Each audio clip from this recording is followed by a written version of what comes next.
Rangpur Phulbari highway ধরে জমজমাট এক জায়গা। সেখানে একটি বিখ্যাত হোটেল, হাঁসের মাংসের জন্য যার নাম চারিদিকে ছড়িয়ে পড়েছে। গভীর রাতেও সেখানে ভিড় লেগেই থাকে। সেদিন রাত 10টায় আমি, আমার ছোট কাজিন মিনহাজ, তার বন্ধু প্রান্ত, আমার বন্ধু তাসকিন প্ল্যান করলাম লক্ষ্মীতলায় গিয়ে জমিয়ে খাওয়া হবে। মিনহাজ আর তাসকিন অনেকটা এগিয়ে গিয়েছিল, আমি আর প্রান্ত পেছনে। আমরা চিৎকার করে ওদের ডাকলাম, কিন্তু তারা কেউ শুনতে পেল না। ঠিক সেই 2 কিলোমিটারের ফাঁকা রাস্তায় ঢুকতেই বুকের ভেতর কেমন অজানা চাপ অনুভব করলাম। শরীরের ভেতর দিয়ে ঠান্ডা স্রোত বয়ে গেল। মনে হচ্ছিল আমরা যেন কারো রাজ্যে অনুমতি ছাড়া ঢুকে পড়েছি। হেডলাইটের আলোয় যে দৃশ্য বাঘটার কাছে পৌঁছাতেই দেখলাম, তা ভাষায় প্রকাশ করা কঠিন। 8-10 জন বৃদ্ধা, সবাই কালো বোরখা পরা, মুখগুলো আগুনে ঝলসে গেছে, আর আমাদের দিকেই তারা মুখ ফিরিয়ে। সবার একই চেহারা। যেদিন আমার শরীরের উপরে ঝুঁকে এসেছিল একটি ছায়া, আমাকে কিচ্ছু না করে সরাসরি ঢুকে গিয়েছিল শরীরের ভেতর। সেদিন থেকেই শুরু ভয় পাওয়ার। শুনবেন আমার জীবনের বাস্তব ঘটনা? চলুন হারিয়ে যাই ভয়ের রাজ্য অচিনপুরে বন্ধুর সাথে।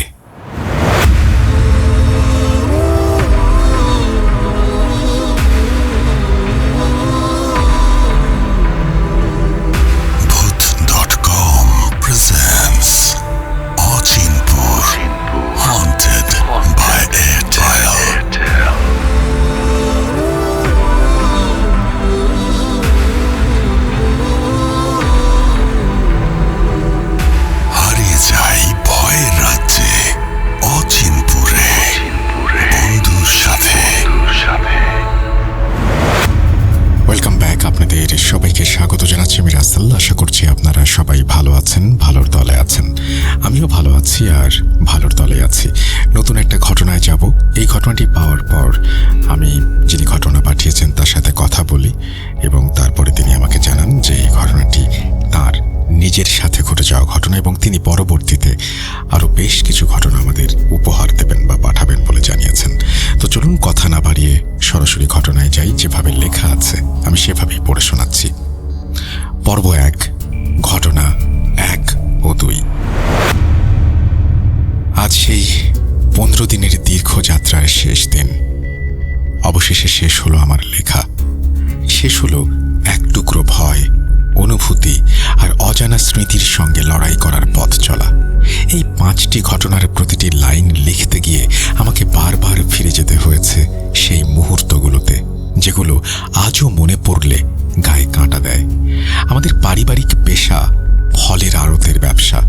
পাইকারি ফলের ব্যস্ততা, সারাদিনের হিসাব নিকাশ, ক্যাশ মেলানো, সবকিছুর ভিড়ে নিজের জন্য আলাদা করে সময় বের করা খুব সহজ ছিল না।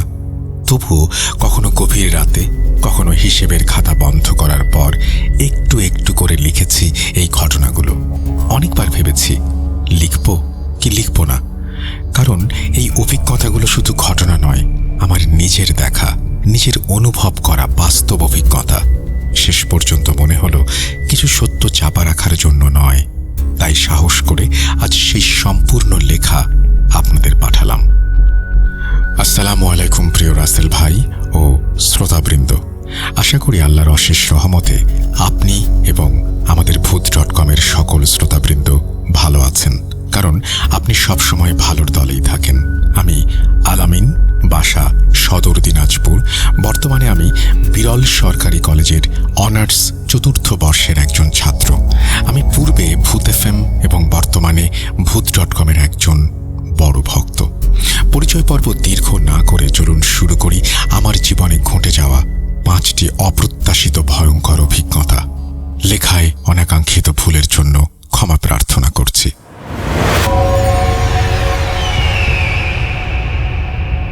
ঘটনা 1। দিনাজপুর সদরের যে এলাকায় এখন আমরা থাকি, একসময় তার উল্টো পাশে ছিল আমাদের পুরনো বাড়ি। শৈশবের অনেক স্মৃতি জড়ানো সেই বাড়িতে থাকতে থাকতেই 2010 সালের দিকে বাবা হঠাৎ এলাকার ঠিক মাঝখানে 8 শতক জায়গা ক্রয় করলেন, যেখানে আমরা বর্তমানে বাস করছি।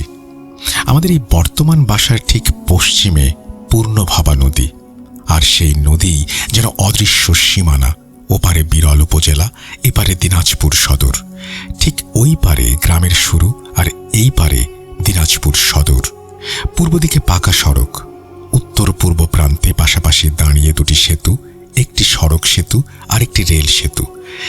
দুই সেতুর মধ্যবর্তী দূরত্ব খুব বেশি না, প্রায় 1 কিলোমিটার। জায়গাটি কেনার পর বাবা সেটাকে 2-3 বছর শুধু ঘেরা দিয়ে ফেলে রাখেন।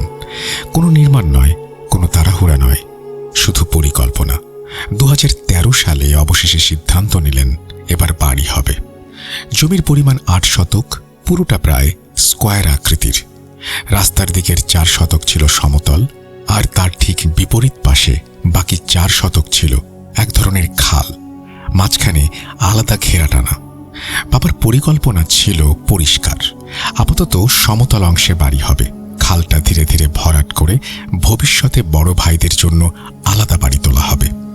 জমির মাঝের কর্নারে দাঁড়িয়েছিল একটা বিশাল কাঁঠাল গাছ, পুরনো, ছায়াময়, কিন্তু অদ্ভুতভাবে নীরব। ঠিক যখন বাবা নির্মাণের সিদ্ধান্ত নিলেন, তখন আশেপাশের লোকজন একে একে সতর্কবাণী দিতে শুরু করলো। কেউ বলল, জায়গাটা কিনেছেন বটে, কিন্তু খুব একটা সুবিধার না। আমরা প্রায় রাতেই এখানে অদ্ভুত জিনিস দেখতে পাই। আরেকজন বলল, একদিন সন্ধ্যার পর আপনার জমির পাশে দাঁড়িয়েছিলাম, দেখি ভেতরে এক লাল শাড়ি পরা মহিলা এই এপাশ ওপাশ হাঁটছে। আরো ভয়ঙ্কর গল্প শোনা গেল কাঁঠাল গাছ নিয়ে। একদল ছেলে নাকি রাতে কাঁঠাল চুরি করতে গিয়েছিল। গাছে ওঠার পর তারা দেখতে পায় গাছের ডাল জুড়ে ছোট ছোট শিশুদের অবয়ব। তারা নাকি বানরের মতো এক ডাল থেকে আরেক ডালে লাফাচ্ছিল। ছেলেগুলো নাকি ভয়ে গাছ থেকে লাফিয়ে পড়ে প্রাণপণে দৌড়ে পালায়। সবচেয়ে বেশি যে কথাটি সবাই বলতো, রাত গভীর হলে নাকি শোনা যেত শিশুদের খেলাধুলার শব্দ, দৌড়ঝাঁপ, হাসি, কুচকাওয়াজের মতো তালময় আওয়াজ, অথচ সেখানে কোনো শিশু থাকত না। কিন্তু বাবা এসব কিছুকে কুসংস্কার বলে উড়িয়ে দিলেন। তার বিশ্বাস ছিল একটাই, যেখানে মানুষ থাকে সেখানে অন্য কিছু থাকে না, আর থাকলেও আমরা থাকলে সরে যাবে। এই অটল বিশ্বাস নিয়েই তিনি নির্মাণ কাজ শুরু করলেন। সমতল 4 শতকের ওপর ধীরে ধীরে দাঁড়িয়ে গেল আমাদের নতুন বাড়ি। অবিশ্বাস্য হলেও সত্য, নির্মাণ চলাকালীন সময়ে অস্বাভাবিক ঘটনা ঘটেনি। সবকিছু নির্বিঘ্নে শেষ হলো। বাড়ি সম্পূর্ণ হওয়ার পর একদিন দাদি এলেন নতুন বাড়ি দেখতে। দাদির প্রথম আগমনটা যেন ছিল এক অদৃশ্য পূর্বাভাসের শুরু। সেদিন নতুন বাড়ি ঘুরে দেখার পর দাদি থেমে গেলেন কাঁঠাল গাছটার সামনে। পাশেই ছিল পুরনো পরিত্যক্ত সেই খাল, চারিদিকে হালকা বাতাস বইছিল, কিন্তু দাদির চোখ মুখ গম্ভীর। তিনি বাবাকে বললেন, তোমাদের ওই কাঁঠাল গাছটা আর বেড়ার ওপাশের খালটা, জায়গাটা আমার কাছে ভারী লাগছে। সন্ধ্যার পর বাচ্চাদের ওদিকে যেতে দিও না। দাদিকে ঘিরে আগে অনেক রহস্যময় গল্প শোনা ছিল। সবাই বলতো তার রাশি হালকা, তিনি নাকি এমন কিছু দেখেন যা অন্যরা দেখতে পায় না। তবে বাবা এসব কথায় কখনোই বিশ্বাস রাখতেন না। তার কাছে এসব ছিল কল্পনা, মন গড়া সাহিত্য। তার দৃঢ় বিশ্বাস ছিল, আর সাহস নিয়ে আমরা 2013 থেকে 2015 সাল পর্যন্ত নিশ্চিন্তে সেই বাড়িতেই থাকলাম। কোনো অস্বাভাবিক কিছু ঘটেনি। কিন্তু 2016 সালের শুরুতে বাবা সিদ্ধান্ত নিলেন পরিত্যক্ত খালটা ভরাট করে তার উপর নতুন অংশ তৈরি করবেন। কাজ শুরু হলো, খাল ভরাট হলো, আর কাঁঠাল গাছটা এক পাশে হওয়ায় কেটে না ফেলে গাছটার পাশেই বানানো হলো একটা এক্সট্রা টয়লেট আর ওয়াশরুম। আমি আর আমার বড় ভাইয়া শিফট করলাম সেই নতুন অংশে। বাবা মা রইলেন পুরনো অংশে। অদ্ভুত ব্যাপার হলো, খালের উপর বানানো ঘরগুলো সবসময় অন্যরকম ঠান্ডা থাকতো। গরমের দিনেও সেখানে একটা শীতল ভারী আবহাওয়া বিরাজ করত।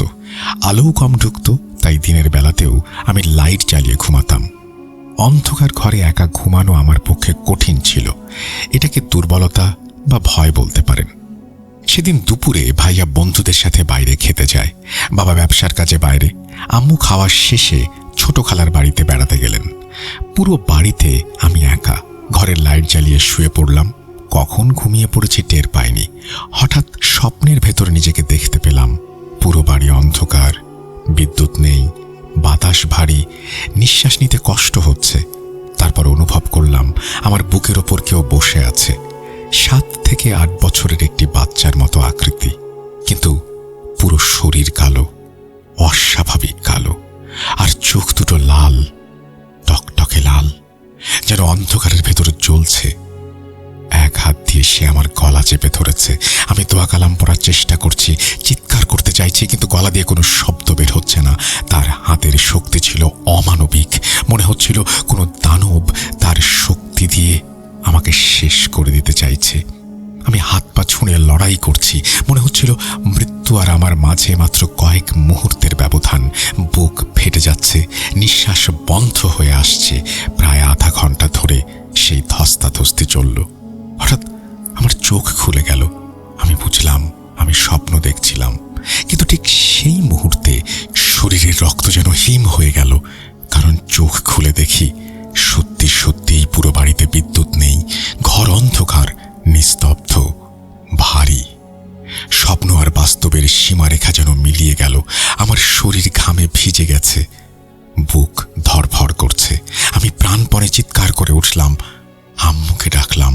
আর ঠিক তখনই আমি যা দেখলাম তা কোনো স্বাভাবিক মানুষ দেখতে চাইবে না। দরজার দিক থেকে যেন একটা ছায়া দৌড়ে এলো। স্বপ্নে দেখা সেই একই কালো অবয়ব সে এসে আমার বুকের উপরে উঠল, কিন্তু এবার সে গলা টিপল না। সে আমার বুকের ওপর শুয়ে পড়ল আর ধীরে ধীরে আমার শরীরে মিশে গেল। মুহূর্তটা এমন ছিল যেন কেউ বরফের মতো ঠান্ডা কিছু আমার শরীরের ভেতরে ঢেলে দিচ্ছে। আমি আর 1 সেকেন্ডও সেখানে থাকিনি। দরজা খুলে দৌড়ে বেরিয়ে গেলাম। রাস্তার পাশে গিয়ে দাঁড়ালাম হাঁপাতে হাঁপাতে। কিছুক্ষণ পর আম্মু এলেন। সব খুলে বললাম। তিনি বললেন, এটা মনের ভুল, বেশি ভয় পেয়েছো, নামাজ পড়ো, আল্লাহর উপর ভরসা রাখো। সেদিন রাতে আমার ঘুম আসেনি। এক অজানা শক্তির ভয়ে কাতর হয়েছিলাম। শেষমেশ অবয়বটা আমার শরীরের ভেতরে মিলিয়ে গেল। তাহলে কি সে এখনো আমার মধ্যেই আছে?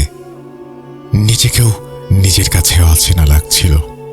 তারপর আল্লাহর রহমতে 2019 সাল পর্যন্ত আর কোনো অস্বাভাবিক কিছু ঘটেনি। কিন্তু আজও যখন সেই রাতের কথা মনে পড়ে, বুকের ভেতর কাঁটা দিয়ে ওঠে। ওটা কি শুধুই স্বপ্ন ছিল, নাকি দাদির সেই ভারী কথাটার পেছনে সত্যিই কোনো অদৃশ্য রহস্য লুকিয়েছিল? যাই হোক, এবার চলুন ঘটনা 2-এ যাওয়া যাক। ঘটনা 2। ঘটনা 1-এর পর 2018 সালে আমার বড় ভাইয়ের বিয়ে হলো। বিয়ের পর 2020 সালের এক নিস্তব্ধ রাতে এক অদ্ভুত অভিজ্ঞতার মুখোমুখি হলাম। সেদিন ভাইয়া তার স্ত্রীকে নিয়ে শ্বশুর বাড়ি গিয়েছিল। বাসায় শুধু আমি আর মা বাবা। রাত গভীর হতে হতে চারপাশ ডুবে গেল ঘন নীরবতায়। একটা কথা, আমার একটা অদ্ভুত খারাপ অভ্যেস আছে। বাসায় কেউ জেগে থাকলে আমি টয়লেটে যেতে পারি না। সবাই ঘুমিয়ে পড়ার অপেক্ষা করি।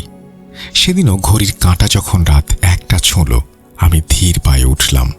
আমাদের টয়লেটটা তৈরি করা হয়েছিল সেই কাঁঠাল গাছটা ঘেঁষে, যেই গাছটার কথা আগেও বলেছি। চারপাশে নিস্তব্ধতা এমন যেন পৃথিবী থেমে গেছে। মনে হচ্ছিল মানুষ ঘুমিয়ে পড়লেও প্রকৃতি যেন জেগে উঠেছে, নিঃশব্দ কিন্তু সচেতন। আমি ঘরে বসে আছি, হঠাৎ খট খট খট স্পষ্ট পায়ের শব্দ। মনে হলো ঠিক টয়লেটের সামনে এসে কেউ দাঁড়ালো। শরীরের ভেতরটা হালকা কেঁপে উঠল। ভাবলাম হয়তো বাবা এসেছে। স্বাভাবিকভাবে কেউ টয়লেটের সামনে দাঁড়ালে ভেতরে থাকা মানুষ কাশির শব্দ দিয়ে ইঙ্গিত করে। আমিও কাশি দিলাম, 1 বার 2 বার। তারপরে শুনলাম পায়ের শব্দ দূরে সরে যাচ্ছে। মনে একটু স্বস্তি এলো। ভাবলাম বাবা বুঝে চলে গেছে। কিন্তু মাত্র 2-3 মিনিট পর আবার একই শব্দ, একই জায়গায় এসে থামা। এবার কেমন যেন অস্বস্তি হলো। যদি বাবাই হয় তাহলে তো জানি আমি ভেতরে আছি, এত তাড়াতাড়ি আসবে কেন? ভাবলাম হয়তো মা। আবার কাশি দিলাম, আবার পায়ের শব্দ সরে গেল। এভাবে 10 থেকে 15 মিনিট ধরে একই ঘটনা ঘটতে লাগলো। কেউ যেন আসে, দাঁড়ায়, আমি কাশি দিই, সে চলে যায়, আবার ফিরে আসে। নিস্তব্ধ রাতটা ধীরে ধীরে ভারী হয়ে উঠছিল। বুকের ভেতর অজানা চাপা ভয় জমতে লাগলো। হঠাৎ মনে হলো শুধু সামনে এসে দাঁড়ানো নয়, কেউ যেন টয়লেটের সামনে গোল করে ঘুরছে। যেমন কেউ এক জায়গায় বৃত্ত এঁকে হাঁটে, ঠিক তেমন পায়ের শব্দ, ধীর, মাপা, কিন্তু স্পষ্ট। আমার শরীরের রক্ত যেন হঠাৎ দ্রুত স্রোতের মতো বইতে শুরু করলো। হাত পা ঠান্ডা, কিন্তু কপালে ঘাম। আমি ভেতর থেকে কাঁপা গলায় বললাম, কে? বাবা? মা? নিঃশব্দ, একটা উত্তরও নেই। চারপাশের নীরবতা যেন আরো ঘন হয়ে এলো। মনে হলো শব্দগুলো কেবল আমার জন্যই ছিল, শুধু আমার কানে পৌঁছানোর জন্য। সেই মুহূর্তে হঠাৎ পুরনো কথা মনে পড়ে গেল, যেন অদৃশ্য কোনো সুতোয় সবকিছু জড়িয়ে আছে। ভয় এবার চূড়ান্ত পর্যায়ে পৌঁছে গেল। ভাগ্যিস তখন স্মার্টফোন ছিল। টয়লেটে ফোন নিয়ে যাওয়া আমার অভ্যেস। কাঁপা কাঁপা হাতে বাবার নাম্বারে কল দিলাম। কয়েক সেকেন্ডের রিং, তারপর বাবা ঘুম জড়ানো কণ্ঠে বললেন, হ্যালো, এত রাতে কল দিলি কেন? আমি প্রায় ফিসফিস করে বললাম, বাবা তুমি কোথায়? কোথায় আবার? রুমেই তো আছি। কি হয়েছে? আমার গলা শুকিয়ে যাচ্ছিল। তোমরা কি কেউ রুম থেকে বের হয়েছিলে? না তো, আমরা ঘুমিয়ে আছি। তুই কোথায়? সেই মুহূর্তে আমার ভয় যেন সত্যি রূপ নিল। বাবা, আমি টয়লেটে। আমি খুব ভয় পেয়েছি। তোমরা বাইরে এসো, তারপর আমি বের হব। কিছুক্ষণের মধ্যেই বাবা মা দুজনেই ঘর থেকে বের হয়ে টয়লেটের সামনে এসে দাঁড়ালেন। আমি দরজা খুলে বাইরে এলাম, চারপাশে তাকালাম। নিঃশব্দ উঠোন, কাঁঠাল গাছটা স্থির, কোনো ছায়া নেই, কোনো পদচিহ্ন নেই, কেউ নেই। সব কিছু স্বাভাবিক, কিন্তু বুকের ধুকপুকানি তখন স্বাভাবিক হয়নি। পুরো ঘটনাটা খুলে বললাম। বাবার চোখে মুখে এক মুহূর্তের জন্য একটা চিন্তার ছায়া দেখেছিলাম, যেন তিনিও কিছু ভেবেছেন, কিন্তু আমাকে সাহস দেওয়ার জন্য বললেন, আরে ওসব কিছু না, হয়তো কোনো পশু প্রাণী চলাফেরা করছিল, এই শব্দই পেয়েছিস। তার কথা শুনে নিজেকে বোঝানোর চেষ্টা করলাম, হয়তো সত্যিই তাই, হয়তো না। তবে আল্লাহর অশেষ রহমতে এরপর থেকে আমাদের বাসায় আর কখনো এমন কোনো অদ্ভুত ঘটনা ঘটেনি। কিন্তু সেই রাতে কাঁঠাল গাছের পাশে সেই গোল করে ঘোরার শব্দ এখনো মাঝে মধ্যে গভীর রাতে মনে পড়ে। আর মনে হয়, সত্যিই কি পশু প্রাণী ছিল, নাকি কেউ, মানে অন্য কেউ। ঘটনা 3। শুরুতেই বলেছিলাম আমাদের বাড়ি 2 সেতুর মাঝখানে। এক পাশে সড়ক সেতু আর এক পাশে রেল সেতু। 2 সেতুর যে কোনোটা পার হলেই ওপারে বিরল উপজেলা। নদীর এপার যেন শহর, ওপারটা পুরো গ্রাম। রেল সেতু পার হয়ে প্রায় 1.5 কিলোমিটার পশ্চিমে গেলে কাঞ্চন জংশন। সেখানে একটা ছোট দোকান, গরুর মাংসের কোপ্তা আর ভাজা পোড়ার জন্য বিখ্যাত। আমাদের এলাকা তো বটেই, দূর দূরান্ত থেকেও মানুষ আসে সেই স্বাদের টানে।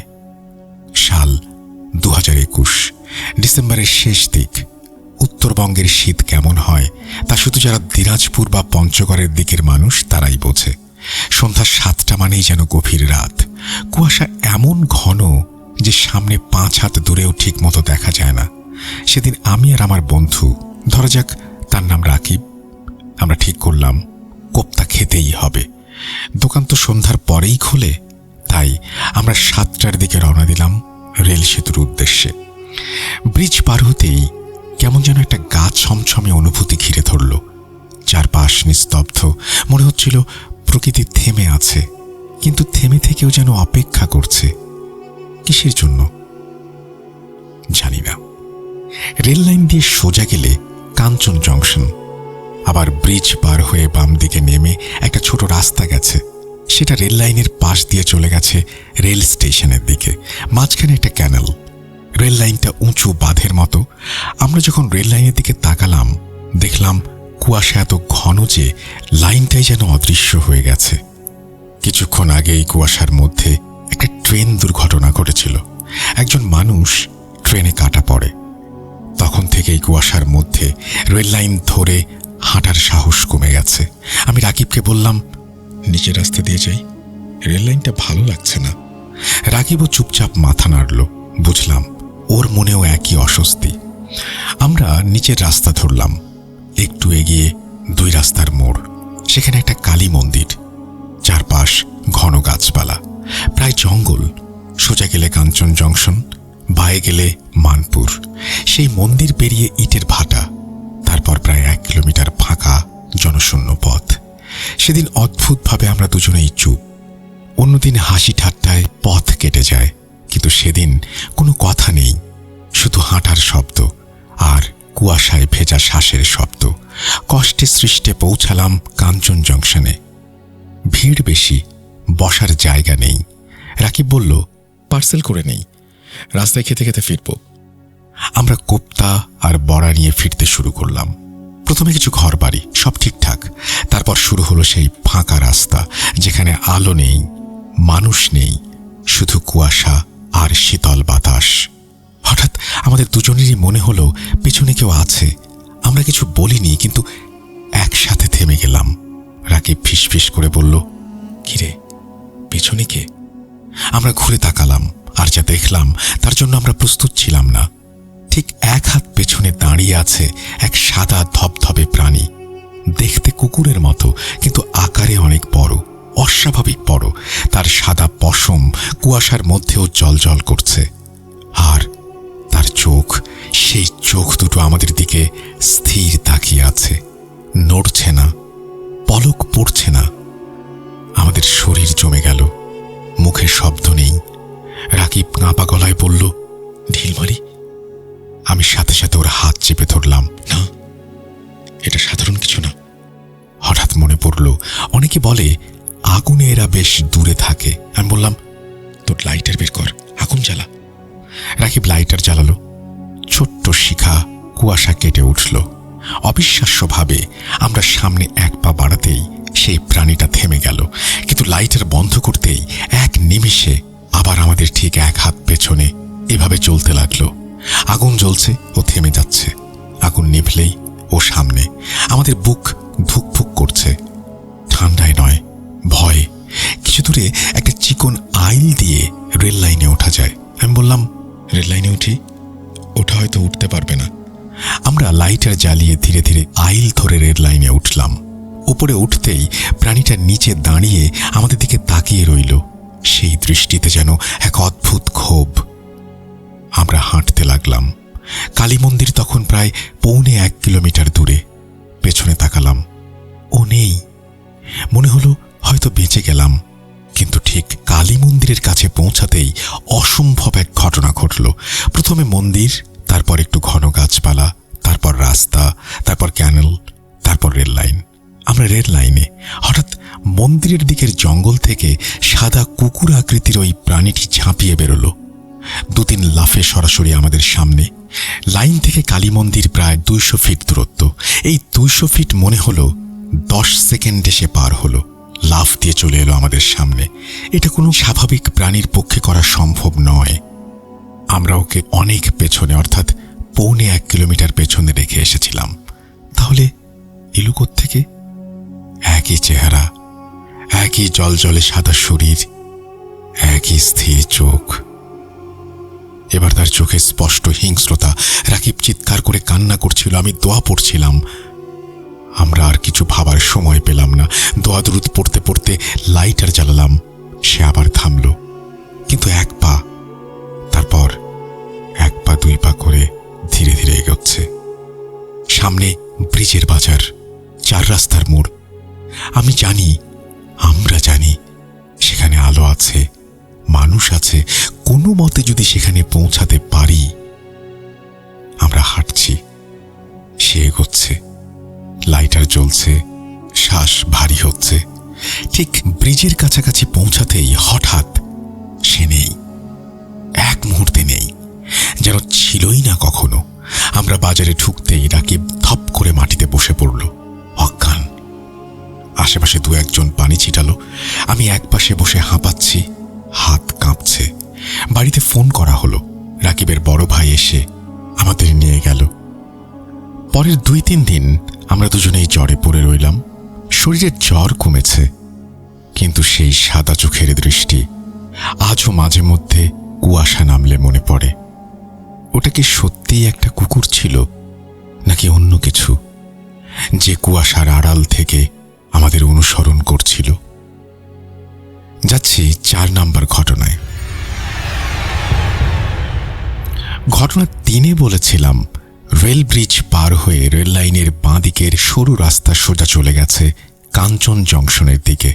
কিছু দূর এগোলেই এক নিঃশব্দ কালী মন্দির, আর সেই মন্দিরের পাশ কাটিয়েই বাঁ দিকে ঢুকে গেছে মানপুরের পথ। একটা পথ যার প্রতিটি বাঁকে লুকিয়ে আছে অদৃশ্য কারো শ্বাস প্রশ্বাস। যে ঘটনার কথা বলবো সেটি সেই মানপুরেরই। সময় 2023 সালের অক্টোবর। দিনাজপুর সদরের লক্ষ্মীতলা বাজার। দিনাজপুর ফুলবাড়ি হাইওয়ে ধরে জমজমাট এক জায়গা। সেখানে একটি বিখ্যাত হোটেল, হাঁসের মাংসের জন্য যার নাম চারিদিকে ছড়িয়ে পড়েছে। গভীর রাতেও সেখানে ভিড় লেগেই থাকে। সেদিন রাতে ঠিক 10টায় আমি, আমার ছোট কাজিন মিনহাজ, তার বন্ধু প্রান্ত, আমার বন্ধু তাসকিন, সব ছদ্মনাম, প্ল্যান করলাম লক্ষ্মীতলায় গিয়ে জমিয়ে খাওয়া হবে। কিন্তু ঠিক তখনই তাসকিন বলল, আগে পুকুরের মাছের খাবার দিয়ে আসতে হবে, তারপর যাব। তাসকিন আর তার বড় ভাই মানপুরের 4টি পুকুর ভাড়া নিয়েছিল মাছ চাষ করার জন্য। জায়গাটা নদীর ওপারে, বিরল উপজেলার ভেতরে, আমাদের শহর থেকে প্রায় 12 কিলোমিটার পশ্চিমে, আর লক্ষ্মীতলা পূর্বে প্রায় 15 কিলোমিটার। মানে আগে পুকুরে গেলে রাত অনেক হয়ে যাবে। আমরা অনেক বুঝালাম আগে খেয়ে আসি তারপর যাস, কিন্তু তাসকিন যেন এক অদৃশ্য জেদের বশে বারবার বলছিল আগে খাবার দিতেই হবে। 3টা বাইক নিয়ে রাস্তার মাঝে দাঁড়িয়ে আমরা সিদ্ধান্তহীনতায় ভুগছিলাম। সময় গড়িয়ে রাত 11টা। লক্ষ্মীতলায় যাওয়া আর ঠিক হবে না, এই সিদ্ধান্তে যখন পৌঁছে গেছি তখন তাসকিন হঠাৎ বলল, এত রাতে আমি একা ব্রিজ পার হয়ে মানপুর যাব? তোরা তো জানিস ওই রাস্তা কেমন, আমি একা পারবো না। তার কণ্ঠে ছিল অদ্ভুত এক দ্বিধা, এক চাপা ভয়। বন্ধুকে একা পাঠানো যায় না, এই ভেবে শেষমেশ আমরা ঠিক করলাম সবাই মিলে যাব, খাবার দিয়ে দ্রুত ফিরে আসব। নদীর সড়ক সেতু পেরিয়ে আমরা রেল লাইনের পাশের রাস্তা ধরে এগোলাম। কালী মন্দিরের সামনে দিয়ে যাওয়ার সময় বাতাসটা যেন হঠাৎ ঠান্ডা হয়ে উঠল। রাতের নীরবতা এত ঘন যে বাইকের শব্দও অস্বাভাবিক লাগছিল। মানপুরের রাস্তা দিনে যেমন নির্জন, রাতে তা হয়ে ওঠে রহস্যে মোড়া। দুপাশে বিশাল গাছ, কোথাও ঝোপঝাড়, কোথাও অন্ধকার, এমন ঘন যেন আলো গিলে খাচ্ছে। মনে হচ্ছিল আমরা 200 বছর আগের কোনো জনশূন্য রাজ্যে ঢুকে পড়েছি। মানপুরে ঢোকার আগে মেইন রাস্তা থেকে বাঁ দিকে ঢুকতে হয়। 2 কিলোমিটার দীর্ঘ এক ফাঁকা পথ, দুপাশে জমি, কোনো বাড়িঘর নেই, নেই কোনো আলো। মিনহাজ আর তাসকিন অনেকটা এগিয়ে গিয়েছিল, আমি আর প্রান্ত পেছনে। আমরা চিৎকার করে ডাকলাম, একসাথে যাই, কিন্তু তারা যেন শুনতেই পেল না। ঠিক সেই 2 কিলোমিটার ফাঁকা রাস্তায় ঢুকেই বুকের ভেতর কেমন অজানা চাপ অনুভব করলাম। শরীরের ভেতর দিয়ে ঠান্ডা স্রোত বয়ে গেল। মনে হচ্ছিল আমরা যেন কারো রাজ্যে অনুমতি ছাড়া ঢুকে পড়েছি। বাঁকটার কাছে পৌঁছাতেই হঠাৎ হেডলাইটের আলোয় যে দৃশ্য আমরা দেখতে পেলাম আজও ভাষায় প্রকাশ করা কঠিন। প্রায় 8-10 জন বৃদ্ধা, সবাই কালো বোরখা পরা, মুখগুলো আগুনে পোড়া, যেন ঝলসে গেছে।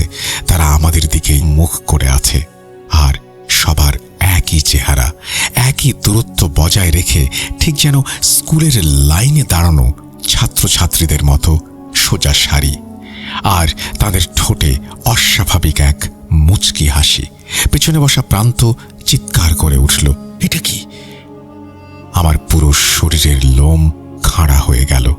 মনে হচ্ছিল আমরা অন্য কোনো এক জগতে ঢুকে পড়েছি। হাত কাঁপছিল, বাইক নিয়ন্ত্রণ হারাতে বসেছিল, কিন্তু থামার সাহস হয়নি। ওদের পাশ কাটিয়ে যেন প্রাণ নিয়ে ছুটে গেলাম। মিনহাজ আর তাসকিনকে সব বলতেই আমরা 3 মিনিটের মধ্যে আবার ফিরে গেলাম সেই জায়গায়। যুক্তি বলছিল, ওরা তো আমাদের বিপরীত দিকে যাচ্ছে, এত দূর যেতে পারেনি।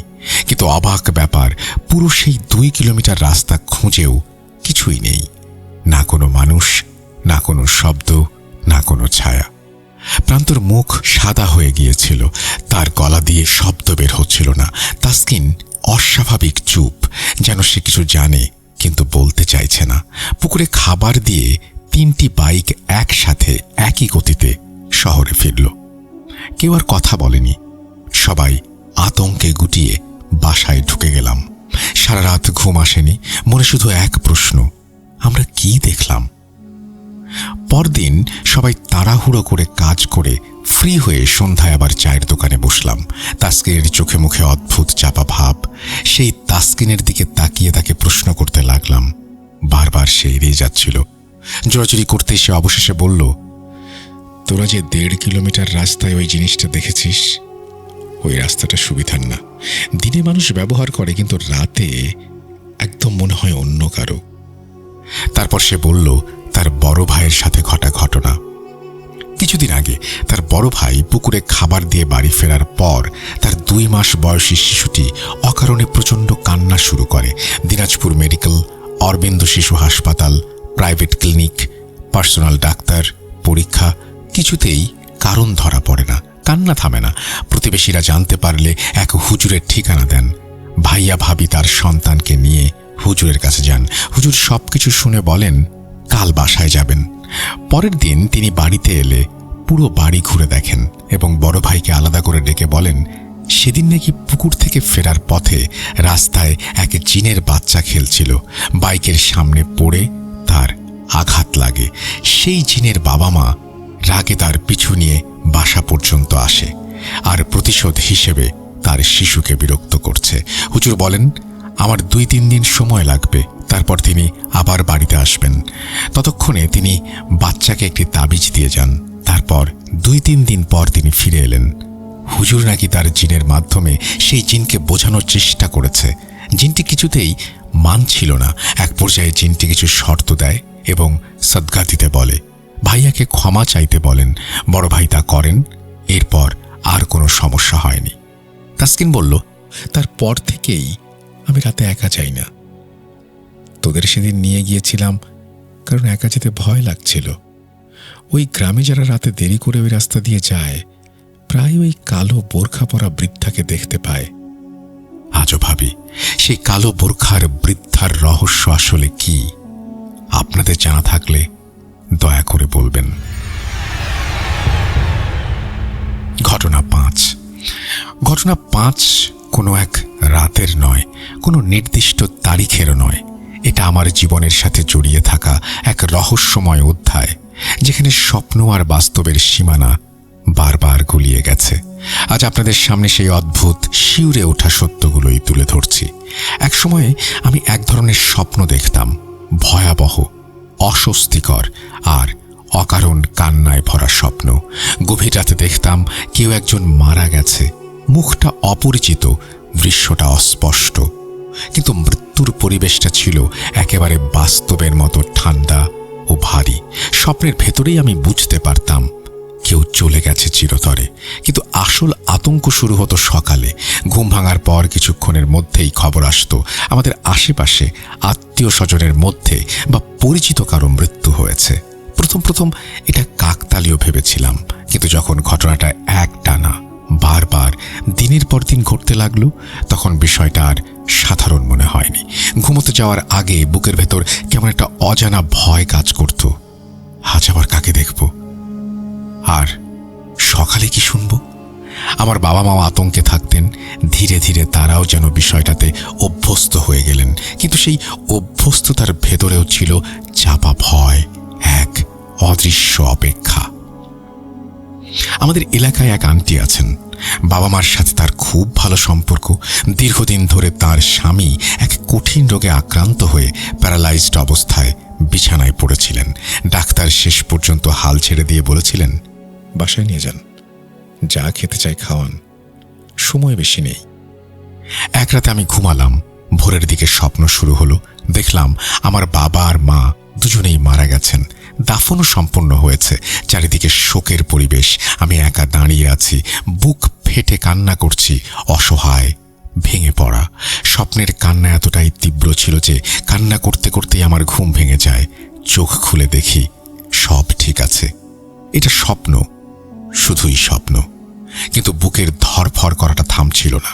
সকালে আমি পুরো স্বপ্নটা বাবা মাকে খুলে বললাম। কথা শেষ হতেই বাবার মুখের রং বদলে গেল, চোখে মুখে এক অদ্ভুত চিন্তার ছাপ, যেন তিনি ভেতরে ভেতরে সবকিছু মিলিয়ে নিচ্ছেন। কোনো কথা না বাড়িয়ে বাবা সোজা চলে গেলেন সেই আন্টির বাড়িতে। গিয়ে বললেন, আপনার স্বামীকে আজ ভালোভাবে পাক পবিত্র হয়ে গোসল করতে বলবেন। কথাটা শুনে আন্টি কেঁপে উঠলেন, কাঁপা গলায় বললেন, কেন ভাই, কি হয়েছে? বাবা শান্ত স্বরে বললেন, তেমন কিছু না, অসুস্থ মানুষকে পরিষ্কার পরিচ্ছন্ন রাখলে ভালো, তাই বললাম। বাবার কথা মতো সেদিন আন্টি তার স্বামীকে গোসল করালেন, পরিষ্কার কাপড় পরালেন। আর অবিশ্বাস্য হলেও সত্য, সেই দিনই, ঠিক সেদিনই তিনি ইন্তেকাল করেন। ইন্না লিল্লাহি ওয়া ইন্না ইলাইহি রাজিউন। পরদিন আন্টি বাবাকে বললেন, আপনি কিভাবে বুঝলেন? বাবা প্রথমে কিছুতেই বলতে রাজি হচ্ছিলেন না, কিন্তু জোরাজুরিতে শেষে বললেন, আমার ছোট ছেলে যখন স্বপ্নে কাউকে মারা যেতে দেখে, তখন আমাদের আশেপাশে কেউ মারা যায়। কাল রাতে সে স্বপ্ন দেখেছিল, তাই সন্দেহ হয়েছিল। এই কথা ছড়িয়ে পড়তেই আশেপাশে বিষয়টা জানাজানি হয়ে যায়। আর ঠিক তখন থেকেই হঠাৎ করেই আমার সেই ধরনের স্বপ্ন দেখা বন্ধ হয়ে যায়। অদ্ভুত না? আমি বুঝতে পারলাম, আমি যখন কোনো স্বপ্ন মানুষের সাথে শেয়ার করি, তখন সেই স্বপ্নের ধারাবাহিকতা থেমে যায়। এরপরও আরও কিছু অদ্ভুত স্বপ্ন দেখতাম, কিন্তু যতবারই কাউকে বলেছি ঠিক ততবারই সেই স্বপ্নগুলো হারিয়ে গেছে। তাই এখন একটা ভালো স্বপ্ন দেখি এবং চাই না সেটাও বন্ধ হয়ে যাক। ক্ষমা করবেন, সেটি আর বললাম না। অদৃশ্য উপস্থিতি, স্বপ্নের বাইরে আমার জীবনে আরও কিছু অভিজ্ঞতা আছে। আমি যখন ঘরে একা শুয়ে থাকি, প্রায়ই মনে হয় আমি একা নই। রুমের বাতাস ভারী হয়ে ওঠে, নিঃশ্বাসের শব্দ যেন দ্বিগুণ লাগে। মনে হয় আমার পাশেই কেউ আছে, অদৃশ্য, নিঃশব্দ, কিন্তু উপস্থিত। সবচেয়ে ভয়ের মুহূর্তগুলো ঘটে ঘুমের মধ্যে। হঠাৎ করে খাট এমনভাবে নড়ে ওঠে যেন কেউ একজন ধীরে ধীরে খাটে উঠে বসলো, ঠিক যেমন একজন একা শুয়ে আছে, আরেকজন পাশে উঠলে খাট দুলে ওঠে। চোখ খুলে দেখি আমি একা, কিন্তু সেই নড়াচড়াটা ছিল একেবারে বাস্তব। প্রায়ই অনুভব করি আমার পাশে কেউ শুয়ে আছে, কারো দৃষ্টি আমার ওপর স্থির, অথচ কাউকে দেখা যায় না। আর সব কিছুর মাঝেও যে অনুভূতিটা কখনো মুছে যায় না, ঘটনা একের সেই অবয়ব। আমি স্পষ্ট দেখেছিলাম সে আমার শরীরে প্রবেশ করেছিল, কিন্তু তাকে কখনো বের হতে দেখিনি। যতই ভুলতে চাই, মনে হয় সে এখনো আছে আমার ভেতর, আমার সাথে। যতদিন এই শরীর থাকবে, সেও থাকবে। এই ছিল আমার জীবনে ঘটে যাওয়া 5টি সত্য, অপ্রত্যাশিত ও অস্বস্তিকর অভিজ্ঞতা, যা আজ প্রথমবার শেয়ার করলাম ভূত.com-এ। জানি না ঘটনাগুলো আপনাদের কাছে কেমন লাগবে, কিংবা ভূত.com-এ শেয়ারের জন্য কতটা উপযোগী। তবে আমি এই অভিজ্ঞতাগুলো শেয়ার করতে চেয়েছি, এবং যদি আপনারা শেয়ার করেন তাহলে সত্যি আনন্দিত ও কৃতজ্ঞ থাকব। আর যদি সম্প্রচার হয় অবশ্যই জানাবেন শ্রোতা বন্ধুদের কেমন লেগেছে আমার ঘটনাগুলো। আমি নিয়মিত ভূত.com শুনি এবং ঘটনা সংগ্রহ করা আমার এক ধরনের নেশায় পরিণত হয়েছে। আমাদের পাইকারি ফলের আড়তে বিভিন্ন প্রান্ত থেকে খুচরা ফল বিক্রেতারা ফল কিনতে আসেন। সুযোগ পেলেই আমি তাদের জীবনে ঘটে যাওয়া অদ্ভুত বা রহস্যময় অভিজ্ঞতার কথা জানতে চাই। অনেকেই আগ্রহ নিয়ে তাদের গল্প শেয়ার করেন। এভাবে আমার কাছে বেশ কিছু ঘটনা জমে আছে, যেগুলো সময় করে পর্যায়ক্রমে পাঠানোর ইচ্ছা রয়েছে। বিশেষ করে লিচু বাগান ঘিরেও কিছু রহস্যময় ঘটনা আছে, সেগুলো একদিন জানাবো ইনশাল্লাহ। রাসেল ভাইকে আন্তরিক ধন্যবাদ জানাই। তিনি দীর্ঘদিন ধরে নিষ্ঠার সাথে আমাদের জন্য এই অসাধারণ প্ল্যাটফর্ম উপহার দিয়ে আসছেন, যেখানে আমরা নিজের জীবনের অজানা অভিজ্ঞতাগুলো শেয়ার করতে পারি এবং অন্যের ঘটনাগুলো শুনে শিহরিত হই। তাঁর প্রতি রইল কৃতজ্ঞতা। সকল শ্রোতা ও ভূত.com পরিবারের মঙ্গল কামনা করে আজ এখানেই বিদায় নিচ্ছি। ভালো থাকবেন সবাই। ভূত.com দীর্ঘজীবী হোক। এই বলে তিনি তার ঠিকানা দিয়েছেন, নাম দিয়েছেন, ফোন নাম্বার দিয়েছেন, যেগুলো আমি প্রকাশ করছি না। আশা করছি এই ঘটনাটি, এই অসম্ভব সুন্দর ঘটনাটি আপনাদের ভালো লেগেছে। এখানে বন্ধু রিলেটেড বেশ কিছু জায়গা রয়েছে। আপনারা প্রথম থেকে শেষ পর্যন্ত যারা শুনেছেন, দেখেছেন, বন্ধুদের নিয়ে কোথাও গিয়ে তারা যে দৃশ্যগুলো অবলোকন করেছেন বা দেখতে পেয়েছেন, সেই দৃশ্যগুলো আপনার মাথার মধ্যেও হয়তো বহুদিন ধরে জায়গা করে নেবে। তো এই ছিল আমাদের ভয়ের রাজ্যে হারিয়ে যাওয়ার একটা চমৎকার ঘটনা। আশা করছি ভালো লেগেছে আপনাদের। বন্ধু রিলেটেড আপনাদেরও যদি কোনো ঘটনা থাকে পাঠিয়ে দিন আমার কাছে। ঘটনার শুরুতে অবশ্যই উল্লেখ করুন, অর্থাৎ সাবজেক্টে গিয়ে লিখুন অচিনপুর, তারপরে ঘটনা শুরু করুন। আশা করছি আপনার ঘটনা আমরা পেয়ে যাব এবং সবাই আপনার ঘটনা শুনে হারিয়ে যাবে ভয়ের রাজ্য অচিনপুরে বন্ধুর সাথে। আমরা চলে যাব আমাদের পরবর্তী ঘটনায়।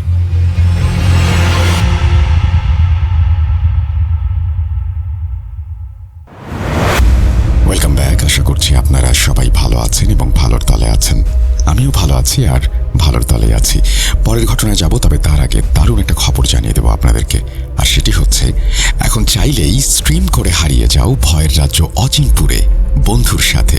কারণ এয়ারটেল দিচ্ছে 4 GB স্ট্রিমিং 24 ঘন্টা মাত্র 29 টাকায়।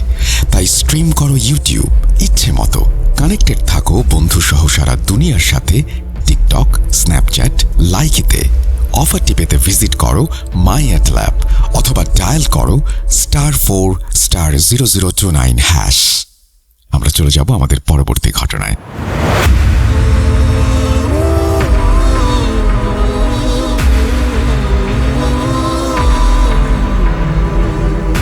Bhoot.com presents Ochinpur, haunted by Airtel.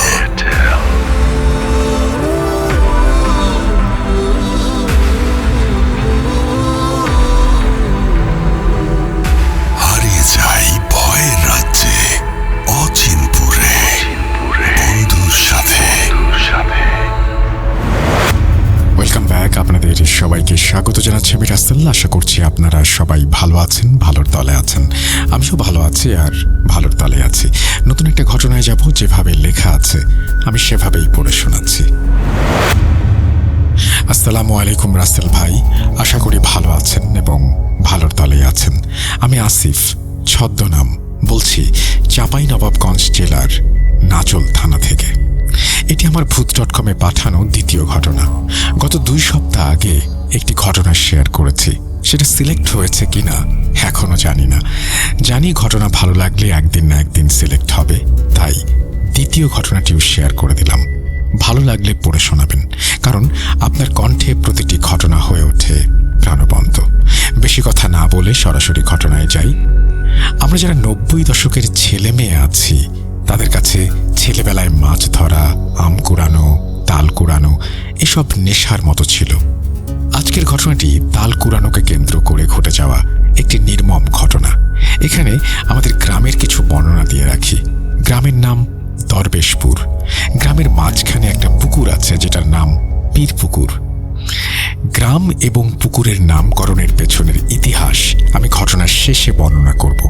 তো পুকুরের উত্তর পশ্চিম পাশে আছে একটি পরিত্যক্ত দরগা, দক্ষিণ পশ্চিম পাশে একটি পুরাতন বটগাছ এবং সাথে কয়েকটি তাল গাছ।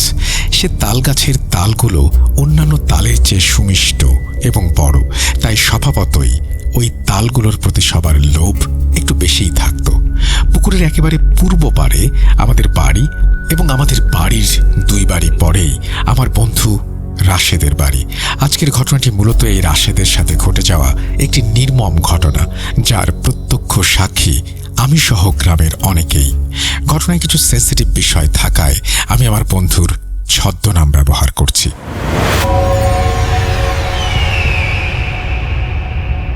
আমাদের গ্রামের অধিকাংশ বাড়ি হচ্ছে মাটির 2 তলা বিশিষ্ট।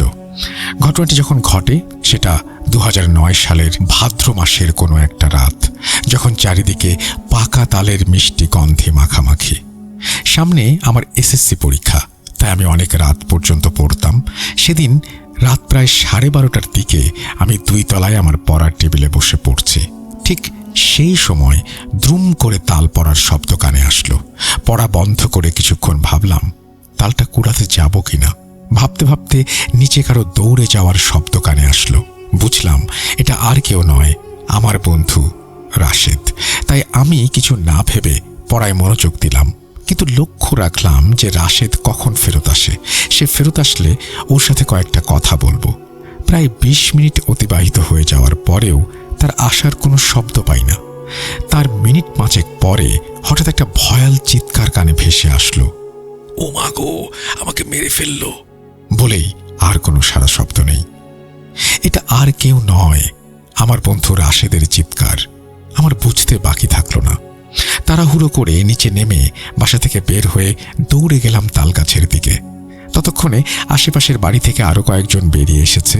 কাছে গিয়ে দেখি রাশেদ মাটিতে অজ্ঞান হয়ে পড়ে আছে এবং তার পাশে একটা তাল পড়ে আছে। সকলেই অবাক হয়ে তাকে ঘিরে দাঁড়িয়ে আছে এবং কি হয়েছে সেটা বোঝার চেষ্টা করছে। কাছে গিয়ে পুকুর থেকে পানি তুলে তার চোখে মুখে ঝাপটা দিলাম, বুকে চাপ দিলাম, মুখে বাতাস দিলাম। এভাবে প্রায় 30 মিনিট পরে তার জ্ঞান ফিরল। জ্ঞান ফেরার পর সে ভয়াল দৃষ্টিতে সবার দিকে তাকিয়ে দেখছে। একটু স্বাভাবিক হলে আমি তাকে জিজ্ঞেস করলাম, কিরে, কি হয়েছিল তোর? মাথায় কি তাল পড়েছিল? কাউকে দেখেছিস? সে ভয়ে কাঁপছে আর বলছে, পানি, একটু পানি দাও, আমি পানি খাবো। পাশের একটা বাড়ি থেকে পানি এনে রাশেদকে দেয়া হলো। সে সঙ্গে সঙ্গে এক নিঃশ্বাসে সবটুকু পানি খেয়ে নিল। তারপর বলতে শুরু করলো, প্রতিদিনের মতো আজকেও আমি খাওয়া দাওয়া শেষ করে পড়ার টেবিলে বসে পড়ছিলাম। হঠাৎ তাল পড়ার শব্দ কানে আসলো আর আমি তালের লোভে রাত কয়টা বাজে সেটা খেয়াল না করেই দৌড় দিয়ে বের হই তালটা নেয়ার জন্য। এক দৌড়ে আমি তালতলা আসি এবং অনেক খোঁজাখুঁজির পর একটা ঝোপের মধ্যে তালটা পাই। পরে তালটা কুড়িয়ে বাড়ির দিকে হাঁটা শুরু করি। এরপর যখন তোদের বাড়ির দরজার কাছে আসি, ঠিক তখন আরেকটি তাল পড়ার শব্দ পাই এবং আমি সাথে সাথে তালটি নেয়ার জন্য দৌড় দেই। অনেক খোঁজাখুঁজির পর তালটি না পেয়ে ভাবলাম পানিতে পড়ে ডুবে গেছে মনে হয়। এই ভেবে পুনরায় বাড়ির দিকে রওনা হই। আর কিছুক্ষণ যেতেই আবারও একটি তাল পড়ে এবং আমি আবারও গাছের দিকে যাই, কিন্তু এবারও অনেক খোঁজাখুঁজির পর তালটা পেলাম না। তখন আমার গায়ে একটু শিউরে ওঠে এবং আমি আবার বাড়ির পথে হাঁটা শুরু করি। গাছ থেকে একটু সরে আসতেই আবারও তাল পড়ে, তবে এবার একটি নয়, একসাথে জোড়া তাল, মানে 2টা তাল পড়ে। মনের মধ্যে একটু ভয় কাজ করলেও তেমন কিছু না ভেবে আমি আবারও তালগুলো নেয়ার জন্য গাছের কাছে যাই এবং সামনেই একটা ভালো তাল পেয়ে যাই। এই তালটা নেয়ার পর আমি দ্বিতীয় তালটি খুঁজতে থাকি এবং এক পর্যায়ে সেটিও একটি ঝোপের মধ্যে দেখতে পাই। পরে ওই তালটি তুলতে গিয়ে আমার একটু অস্বাভাবিক লাগে। একটু জোরে শক্তি দিতেই তালটি তুলতে সক্ষম হলাম, কিন্তু কেন যেন আমার মনে হতে লাগলো যে তালটি অনেক গরম হয়ে আছে এবং আমি হাত দিয়ে একগুচ্ছ চুল ধরে আছি। আমি লাইটটা জ্বালিয়ে তালের দিকে তাকাতে যেটা দেখলাম সেটা দেখার জন্য আমি মোটেও প্রস্তুত ছিলাম না। আমি দেখলাম তালটির ওপরে মানুষেরই চুলের মতো একগুচ্ছ চুল, আর আমি সেই চুল মুষ্টিবদ্ধভাবে ধরে আছি, ঠিক যেন মানুষের কাটা মাথার মতো, যার চোখ নেই, নাক নেই, শুধু আছে মুখ ভর্তি এক গোছা দাড়ি। আমি তালটির দিকে তাকাতেই সে বিশ্রী একটা হাসি দিয়ে উঠল। পরক্ষণেই আমি চিৎকার দিয়ে অজ্ঞান হয়ে যাই। আর কিছু বলতে পারবো না। এসব শুনে আমরা সবাই অবাক হয়ে তার দিকে তাকিয়ে আছি, সবাই নির্বাক, নিশ্চুপ।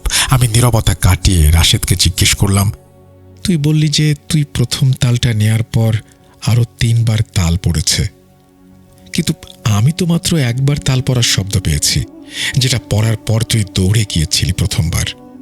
তারপর তো আর কোনো তাল পড়েনি। দেখলাম রাশেদ ভয়ে একেবারে কাবু হয়ে গেছে। পাশ থেকে এক চাচা বলে উঠল, আসিফ, রাশেদ অনেক ভয় পেয়েছে। এসব কথা শোনার সময় ওর এখন না। তুমি ওকে বাড়িতে নিয়ে আসো, সকালে না হয় এসব নিয়ে কথা বলা যাবে। আমিও চাচার কথা মতো তাকে তুলে নিয়ে বাড়িতে রেখে আসি। এরপর বাসায় এসে আর পড়তে পারলাম না, ঘুমোতেও পারলাম না। সারাক্ষণ শুধু রাশেদের কথাগুলো মনের মধ্যে ঘুরতে লাগলো। সকাল হতে না হতেই ছুটে গেলাম রাশেদের বাসায়। গিয়ে দেখি রাশেদের অনেক জ্বর এবং সে রীতিমতো জ্বরে কাঁপছে। আমাকে দেখে রাশেদের মা মানে চাচি রাতে কি হয়েছিল জিজ্ঞেস করলেন। আমি সবকিছু খুলে বলার পর চাচি রাশেদকে খানিকটা বকাবকি করলেন এভাবে রাতে একা একা বের হওয়ার জন্য। পরে গ্রামের মসজিদের ইমামের কাছ থেকে ভয় কাটানোর জন্য পানি পড়া আনা হলো এবং রাশেদকে খাওয়ানো হলো। রাশেদ 3 দিন পর সুস্থ হয়ে গেল। ঘটনাটি এখানেই শেষ হলে পারত, কিন্তু নিয়তির নির্মম পরিহাস না চাইতেও মেনে নিতে হয়। রাশেদের জ্বর ভালো হলো ঠিকই, কিন্তু তার মধ্যে অস্বাভাবিক কিছু পরিবর্তন দেখা গেল। রাশেদ আর আগের মতো হাসি খুশি থাকে না, আগের মতো খেলতে চায় না, কেমন যেন আনমনে থাকে। এর কিছুদিন পর ঘটল এক অনাকাঙ্ক্ষিত ঘটনা। আমরা কয়েকজন বন্ধু মিলে নামাজ পড়ার পরে হুজুরের থাকার জন্য যে রুম আছে সেই রুমের মধ্যে হুজুরের কাছ থেকে কোরআন শিক্ষা নিয়ে থাকি। তাই প্রায় প্রতি ওয়াক্ত নামাজের পরে সে রুমে আমরা হুজুরের জন্য অপেক্ষা করি বা কোনো সময় নামাজ পড়ে আড্ডা দিয়ে থাকি। তো এরকম একদিন হঠাৎ করে হুজুরের রুম থেকে কিছু টাকা হারিয়ে যায় বা চুরি হয়ে যায়। আমরা বন্ধুরা সবাই লজ্জায় পড়ে যাই, কারণ আমরা ছাড়া তেমন কেউ সেই রুমে যায় না। হুজুরও আমাদের অনেক বিশ্বাস করে, তাই তিনিও আমাদের তেমন কিছু বলেন না। কিন্তু রাশেদ এই বিষয়ে অনেক সিরিয়াস। সে বলে যেভাবেই হোক টাকা বা চোরকে বের করতে হবে, এটা আমাদের মান সম্মানের ব্যাপার। আমরা বাকিরা যদিও বা মনে মনে অনেক আপসেট, কিন্তু রাশেদ সবসময় এই বিষয়ে কথা বলে। ওর মতে যে করেই হোক চোর ধরতে হবে, তাই ওর কথা মতো চাল পড়ার ব্যবস্থা করা হলো। চাল পড়া হলো চোর বের করার জন্য পড়া চাল, যেটা যে চোর বাদে সবাই অনায়াসে চিবিয়ে খেতে পারবে, কিন্তু যে চোর সে চালগুলো চিবিয়ে ভাঙতে বা গিলতে পারবে না। এবং মাগরিবের নামাজ পড়ে চাল পড়া খাওয়ার ব্যবস্থা করা হলো। নামাজ শেষে আমরা সহ আরও কয়েকজন মুসল্লি সে কাজে অংশগ্রহণ করলেন। এক একে সবার হাতে এক মুঠ করে চাল দেয়া হলো এবং সবাই সেগুলো মুখে নিয়ে চিবাতে শুরু করলেন। প্রায় সকলেই অনায়াসে চিবিয়ে খেয়ে নিলেন, কিন্তু পরক্ষণেই রাশেদ নিজে থেকেই বলে বসল, এ আল্লাহ, কি হলো? আমি চাল চিবাতে পারছি না কেন? আমার মুখে পানি আসে না কেন? এই বলে সে চালগুলো উগলিয়ে দিল। আশ্চর্যজনকভাবে রাশেদ একটা চালও চিবিয়ে ভাঙতে পারেনি এবং চালগুলো একেবারে শুকনো। কারোর আর বুঝতে বাকি রইল না কেন এমনটা হয়েছে। তারপর একটা বিষয় ভেবে সবাই অবাক হলো যে এই রাশেদিনা চোর ধরার জন্য মরিয়া হয়ে উঠেছিল, কিন্তু শেষমেশ রাশেদি কিনা এই কাজ করলো। হুজুর ব্যাপারটা বুঝতে পেরে পরিস্থিতি স্বাভাবিক করার জন্য সকলের উদ্দেশ্যে বললেন, ধুর, এসব চাল পড়াটরা কিছু না, হয়তো আমি কোথাও হারিয়ে ফেলেছি টাকাগুলো। এই বলে হুজুর সবাইকে চলে যাওয়ার জন্য আহ্বান জানালেন। সবাই যে যার মতো চলে যায়। এরপর চুরি যেন হয়ে উঠল একটা নিত্যদিনের কাজ। কোনোদিন সে দোকান থেকে বিভিন্ন জিনিসপত্র চুরি করে, কোনোদিন কারো গাছের ফল চুরি করে, কিন্তু অবিশ্বাস্যভাবে সে যখনই কিছু চুরি করে কেউ না কেউ সেটা দেখে ফেলে এবং রাশেদ হাতে নাতে ধরা পড়ে যায়। এই বিষয়ে রাশেদকে জিজ্ঞেস করলে সে কিছু বলতে পারে না। কেন সে চুরি করে বা চুরির পরের কথা কিছুই তার মনে থাকে না। এভাবে সে সবার চোখে খারাপ ছেলেতে পরিণত হলো এবং আমার বাড়ি থেকেও তার সাথে চলতে কঠোরভাবে নিষেধ করা হলো। কিন্তু যার সাথে আমার শৈশব থেকে বেড়ে ওঠা, তার সাথে কিভাবে আমি চলা বন্ধ করব? এই জন্য একদিন আমি তাকে অনেক বুঝালাম এবং তার পরিবার থেকেও তাকে অনেক বাজেভাবে বকাবকি করলো। সেদিন বিকেলে খেলতে যাওয়ার জন্য রাশেদকে ডাকতে গেলে চাচি জানায় যে সকালে বকা খাওয়ার পর সে তার রুমে ঢুকেছে আর বের হয়নি। আমাকে চাচি বলল, যাও তো বাবা, একটু রাশেদকে ডেকে বাইরে নিয়ে যাও তো, বাইরে থাকলে যদি মনটা একটু ভালো হয়। আমিও চাচির কথা মতো তার দরজায় গিয়ে ডাকতে থাকি, কিন্তু ভেতর থেকে কোনো সাড়া শব্দ পাওয়া যাচ্ছে না। আমরা তো রীতিমতো ঘাবড়ে যাই যে রাশেদ উল্টাপাল্টা কিছু করলো নাকি। অনেক ধাক্কাধাক্কি করে দরজা ভাঙার পরে ভেতরে ঢুকে দেখি রাশেদ দেয়ালের সাথে হেলান দিয়ে বসা এবং তার হাতে একটা বই, কিন্তু তার চোখ দুটো দেয়ালের উপরের দিকে তাকানো। এক দৃষ্টিতে সে কোনো কিছুর দিকে তাকিয়ে আছে। রাশেদের শরীরে হাত দিয়ে ঝাঁকুনি দিয়ে ডাকার পরেও কোনো হুঁশ নেই। পরে লক্ষ্য করলাম রাশেদের দাঁত কপাটি লেগে গেছে। অনেক চেষ্টার পর দাঁত কপাটি খোলার পর সে হুঁশ ফিরে পেল এবং রাশেদকে জিজ্ঞেস করি কি হয়েছিল তার। রাশেদ একটু দম নিয়ে বলতে শুরু করলো, আমি যখন সকালে রুমে আসি তারপর অনেক দিন ধরে ঠিকমতো লেখাপড়া হচ্ছে না, তাই একটু পড়ায় মনোযোগ দেই। এই ভেবে একটা বই নিয়ে বিছানায় বসে পড়তে থাকি। এরপর দেয়ালে থাকা একটা টিকটিকির দিকে আমার চোখ যায় এবং আমি মুগ্ধ হয়ে টিকটিকিটি দেখতে থাকি। হঠাৎ করে যেন টিকটিকিটার আকৃতি পরিবর্তিত হওয়া শুরু করে। ধীরে ধীরে টিকটিকিটা বড় হতে থাকে এবং এক পর্যায়ে টিকটিকিটার মাথাটা মানুষের মাথার আকৃতি নেয়। কিন্তু এ কেমন মানুষের মাথা? চোখ নেই, নাক নেই, আছে শুধু মুখ, আর মুখ ভর্তি এক গোছা দাড়ি। কি বিভৎস চেহারা সেটা বলে বোঝাতে পারবো না। আমি হাজার চেষ্টা করেও তার দিক থেকে চোখ সরাতে পারছি না। পরক্ষণেই মাথার একটা বিশ্রী হাসি দিয়ে আমার সাথে কথা বলে ওঠে। কি বিভৎস সেই হাসি! এভাবেই আরো কি সব যেন বলতে থাকলো সে, মনে নেই আমার। এসব শুনে চাচি অনেক ভয় পেয়ে যায় এবং চাচার কাছে বললে চাচা কবিরাজের কাছে যাবেন বলে আশ্বাস দেন। পরে পাশের গ্রামের একজন কবিরাজের কাছ থেকে একটি তাবিজ এনে তার কোমরে বেঁধে দেয়া হয়। এরপর থেকে তার আর কোনো সমস্যা হয়নি এবং সে চুরিও করেনি। ঘটনাটি এখানে শেষ হলে পারত, কিন্তু ওই যে নিয়তি।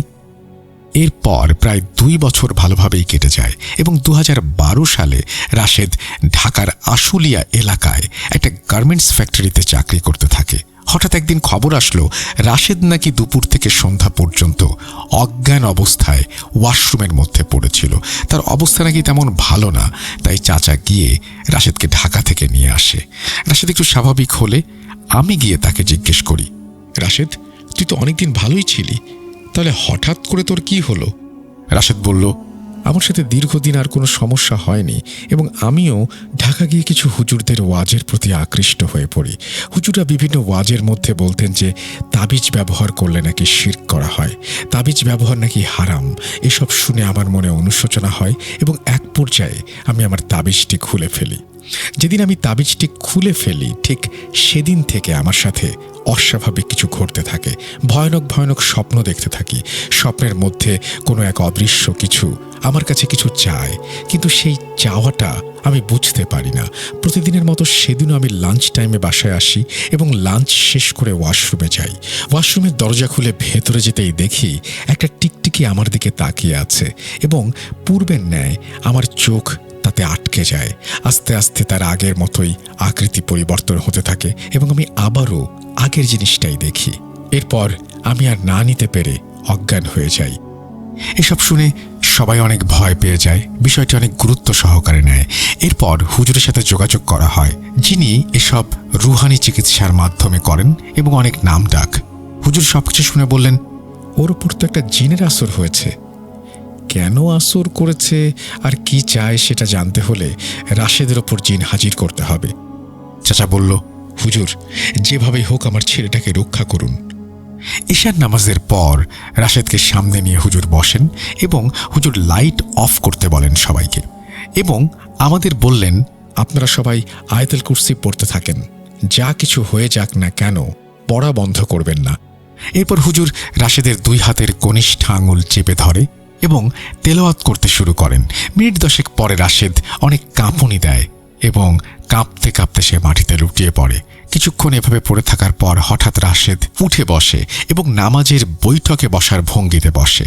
এরপর রাশেদ অনেক ভারী কণ্ঠে সালাম দেয়। বুঝলাম রাশেদের শরীরে জিন ভর করেছে। এখানে আমি হুজুর আর রাশেদের শরীরে ভর করা জিনের কথোপকথনগুলো ডায়লগের মতো করে দিচ্ছি। আসসালামু আলাইকুম হুজুর। কেন ডাকা হয়েছে আমাকে? ওয়ালাইকুম আসসালাম। আপনি কে?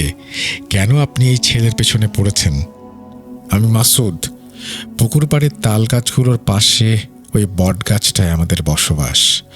ওই ছেলে আমার অনেক বড় ক্ষতি করেছে, আমাকে সবার কাছে অপমানিত করেছে, আল্লাহর কাছে অপমানিত করেছে। তাই আমি এর প্রতিশোধ নিচ্ছি। অপমান? কি এমন ক্ষতি করেছে আপনার? কেনই বা অপমানিত হয়েছেন? ক্ষতি যেটা করেছে সেটা আমার জীবন অনেক ভারী পড়েছে। আমাদের বংশীয় মানত সে নষ্ট করে দিয়েছে। কিসের মানত? কার মানত? একটু খুলে বলুন তো। অনেক কাল আগে আমার দাদা কোনো এক দুষ্টু কবিরাজের দ্বারা বন্দী হয়েছিলেন এবং অনেক দিন বন্দী ছিলেন তিনি।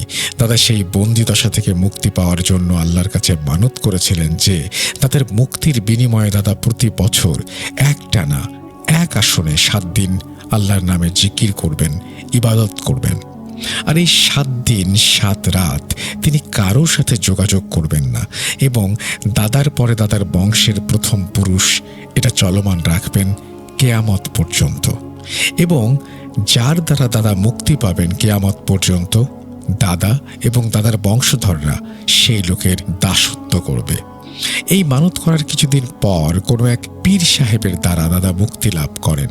সেই থেকে মানত অনুযায়ী দাদা প্রতি বছর 7 দিন 7 রাত এই আসন করেন।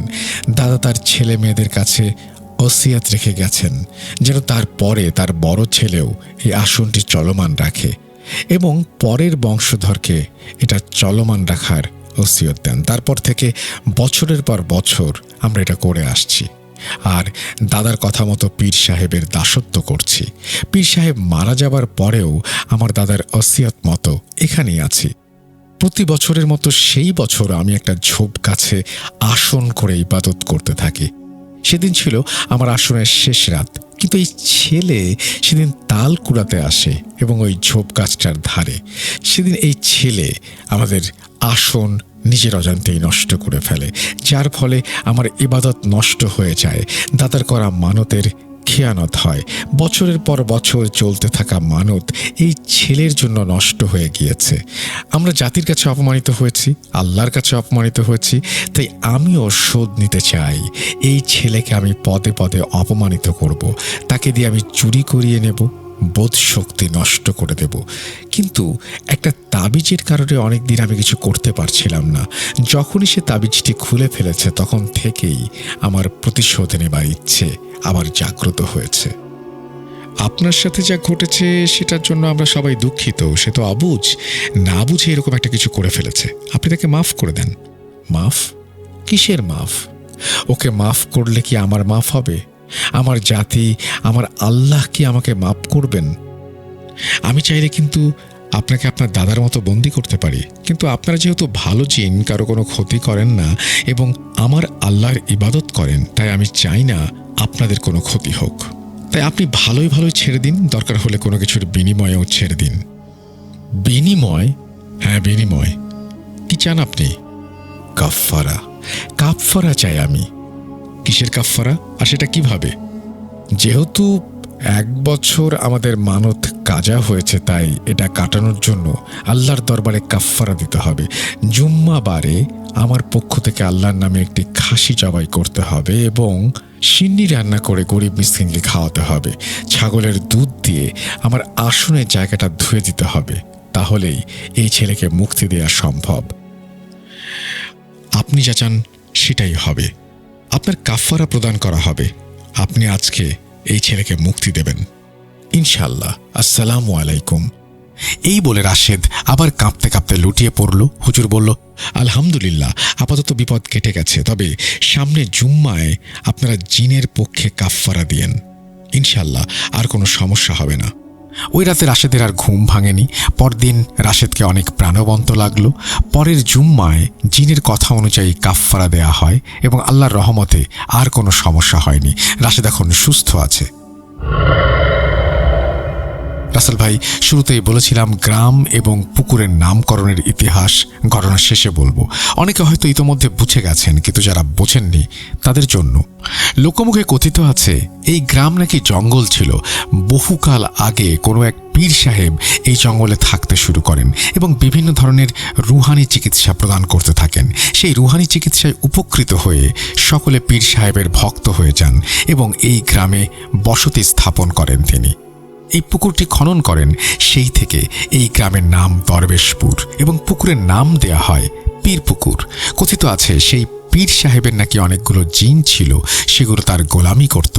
আর ওই যে মাসুদ জিনের দাদাকে পীর সাহেব মুক্ত করেছিলেন, তাই পীর সাহেবের খেদমতে তারা এখানেই থেকে যান। পীর সাহেবের মৃত্যুর পর জিন গাছগুলো ওই বটগাছে থাকতে শুরু করে। গ্রামের অনেকেই ওই জিনগুলো দেখেছেন, কখনো পাকা হলুদ রঙের বিশাল সাপের রূপে, কখনো বা ছায়ার মতো বা অন্য কোনো প্রাণীর রূপে। ঘটনাটি অনেক বড় হয়ে যাওয়ায় আমি ক্ষমা প্রার্থী। আশা করি আপনাদের ভালো লেগেছে। ভালো লাগলে অবশ্যই আমাকে জানাবেন, আর সিলেক্টেড হলেও অবশ্যই আমাকে জানাবেন। এই বলেই তিনি তার ঘটনা শেষ করেছেন, পূর্ণাঙ্গ ঠিকানা দিয়েছেন, আসল নাম দিয়েছেন। সবকিছু আমি দেখতে পাচ্ছি, কিন্তু যেহেতু প্রকাশের অনুমতি নেই আমি প্রকাশ করছি না। আমরা চলে যাব আমাদের পরবর্তী ঘটনায়।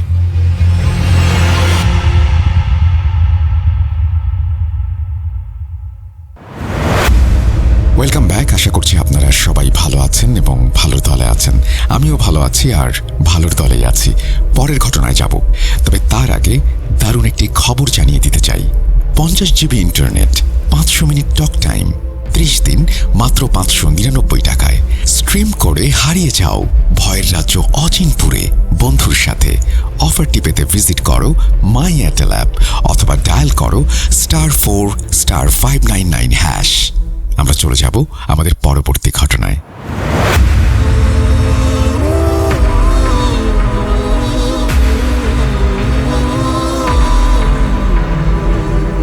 Bhoot.com presents Achinpur Haunted by Airtel.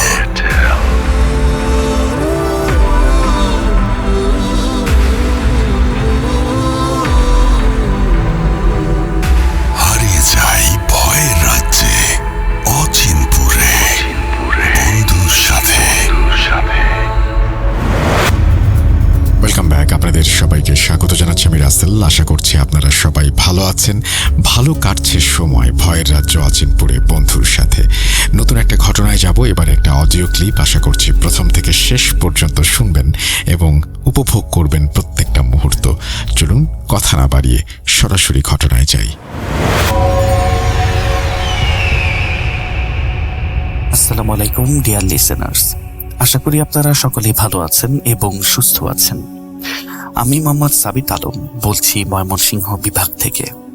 আজকের ঘটনাটি আমি যা আপনাদের সাথে শেয়ার করার জন্য এসেছি, সেই ঘটনাটি রহিমা নামের এক বোনের জীবনের সম্পূর্ণ বাস্তব একটি ঘটনা, যা উনি নিজেই আমাকে বলেছেন, এবং এই ঘটনাটি আমি আজকে আপনাদের সামনে তুলে ধরব। ঘটনাটি ময়মনসিংহের একটি পুরাতন এবং পরিচিত এলাকার। এই ঘটনায় আছে মানুষের ভেতরে লুকিয়ে থাকা অন্ধকার এবং সেই অন্ধকারের চরম ভয়ানক পরিণতি। ঘটনাটি মূলত শুরু হয় 2003 সালে। আমি কথা না বাড়িয়ে সরাসরি এখন চলে যাব ঘটনায়। চলুন রাহিমা আপুর ঘটনা শুনে আসা যাক। 2003 সালে রহিমা আপু ময়মনসিংহের একটি প্রতিষ্ঠানে চাকরি করতেন।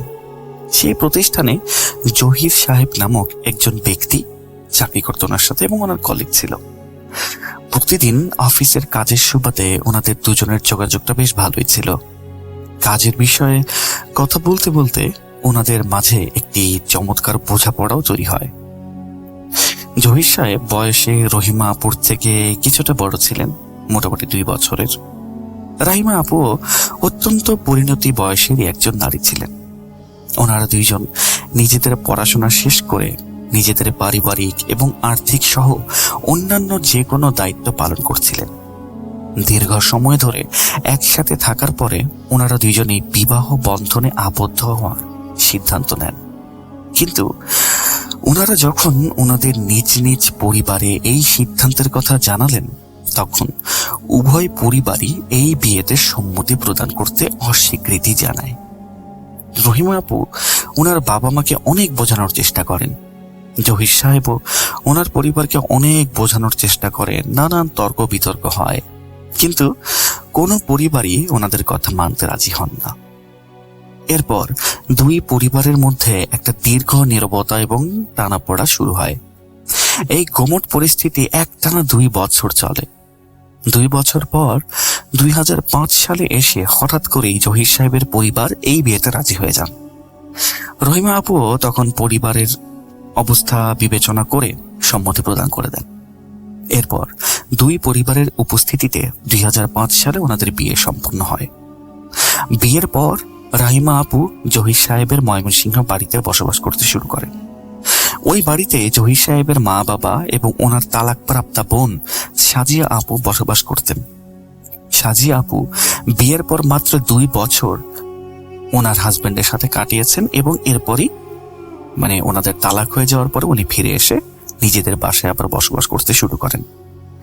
জহির সাহেবের বাড়িটি ছিল দোতলা এবং বেশ প্রশস্ত, কিন্তু প্রথম দিন বাড়িতে পা রাখার সাথে সাথেই রহিমা আপুর মনে হচ্ছিল বাড়িটি যেন অস্বাভাবিক রকমের নিস্তব্ধ। এত বড় একটি বাড়িতে কোনো প্রাণের স্পন্দনই নেই যেন।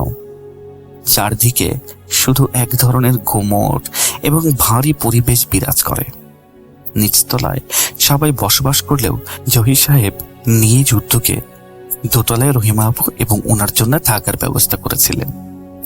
বিয়ের অনুষ্ঠানে রহিমা আপু লক্ষ্য করলেন যে জহির সাহেবের মা এবং ওনার বোন সাজিয়া ওনার সাথে অত্যন্ত শীতল আচরণ করছেন, মানে ভালো আচরণ করছে না, বেশি একটা কথাবার্তা বলেন না। তারা রহিমা আপুর সাথে কোনো সৌজন্যমূলক কথাই বলেননি, শুধু দূর থেকে স্থির দৃষ্টিতে তাকিয়েছিলেন। বিয়ের ঠিক পরের দিন ওনাদের বউ ভাতের অনুষ্ঠান। এখানে তখন ওনাদের পরিবারের একটা নিয়ম ছিল। নিয়ম অনুযায়ী সকালবেলা রাহিমা আপুর বাবার বাড়ি থেকে সকালের নাস্তা আসার কথা ছিল, কিন্তু জহির সাহেবের পরিবার থেকে রহিমা আপুর পরিবারকে সম্পূর্ণ ফোন করে স্পষ্ট নিষেধ করে দেওয়া হয় যে কোনো প্রকার খাবার যেন দেওয়া না হয়। ওনারা এটাও জানেন যে ওনাদের পরিবারে এই ধরনের কোনো রেওয়াজ বা নিয়ম নেই। ঘড়িতে সময় তখন 12টা। সম্পূর্ণ বাড়ি নিস্তব্ধ। জহির সাহেবের বাড়ির সকালের নাস্তার কোনো আয়োজন করা হয়নি। আধা ঘন্টা পর রহিমা আপু জহির সাহেবকে বলেন যে ওনার প্রচন্ড খিদে পেয়েছে। জহির সাহেব অত্যন্ত উদ্বিগ্ন এবং চিন্তিত মুখে দ্রুত ঘর থেকে বাহিরে বের হয়ে নাস্তা কিনে আনার জন্য গেলেন। রহিমা আপু দোতলায় ঘরে বসে একা অপেক্ষা করছিলেন। চারপাশে অদ্ভুত নীরবতা ওনার মনের ভেতরে এক অজানা আতঙ্কের জন্ম দিচ্ছিল। জহির সাহেব বাইরে যাওয়ার কিছুক্ষণ পরে রহিমা আপু নিচতলা থেকে মানুষের অস্পষ্ট চিৎকার এবং ভারী কিছু আছড়ে পড়ার শব্দ শুনতে পান।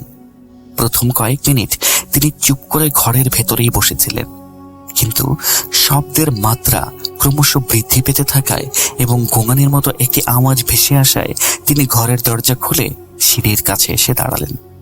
তিনি সিঁড়ি দিয়ে নিচে তাকিয়ে যা দেখলেন তাতে উনি দেখতে পেলেন ড্রয়িং রুমের মেঝেতে সাজিয়া আপু অত্যন্ত অস্বাভাবিক ভঙ্গিতে বসে আছে।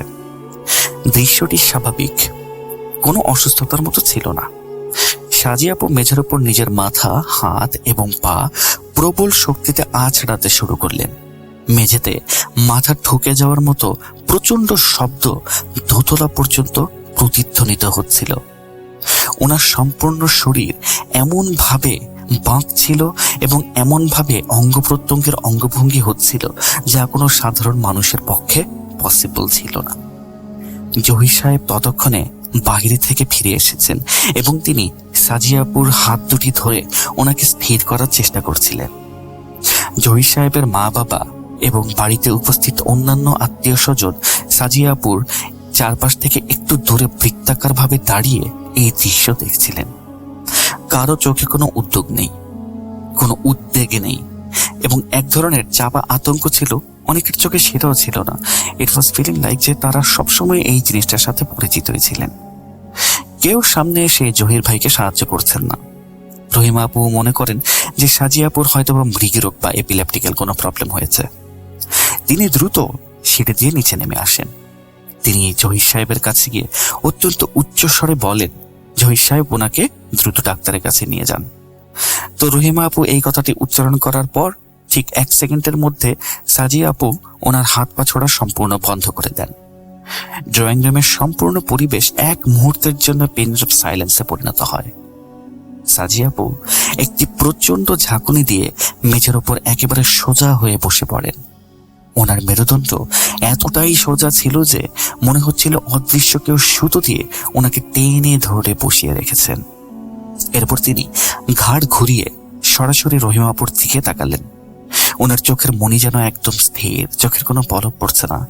এই দৃষ্টিতে এতটাই শূন্যতা এবং শীতলতা ছিল যে রহিমাপুর হৃৎপিণ্ড 1 সেকেন্ডের জন্য যেন থেমে গেল। জহির সাহেব রহিমাপুকে নিচে নামতে দেখে অত্যন্ত দ্রুত এবং কাপা কণ্ঠে ওনাকে নির্দেশ দেন যে তৎক্ষণাৎ যেন উনি দোতলায় ফিরে যান। রহিমা আপু দোতলায় ফিরে যাওয়ার জন্য পেছনের দিকে ঘোরেন। ঠিক সেই মুহূর্তে সাজিয়া আপু অত্যন্ত ভারী বিকট কণ্ঠে বলে ওঠেন, মাহমুদ তোর সাথে বাগদান ভেঙে দিয়েছিল তাই না?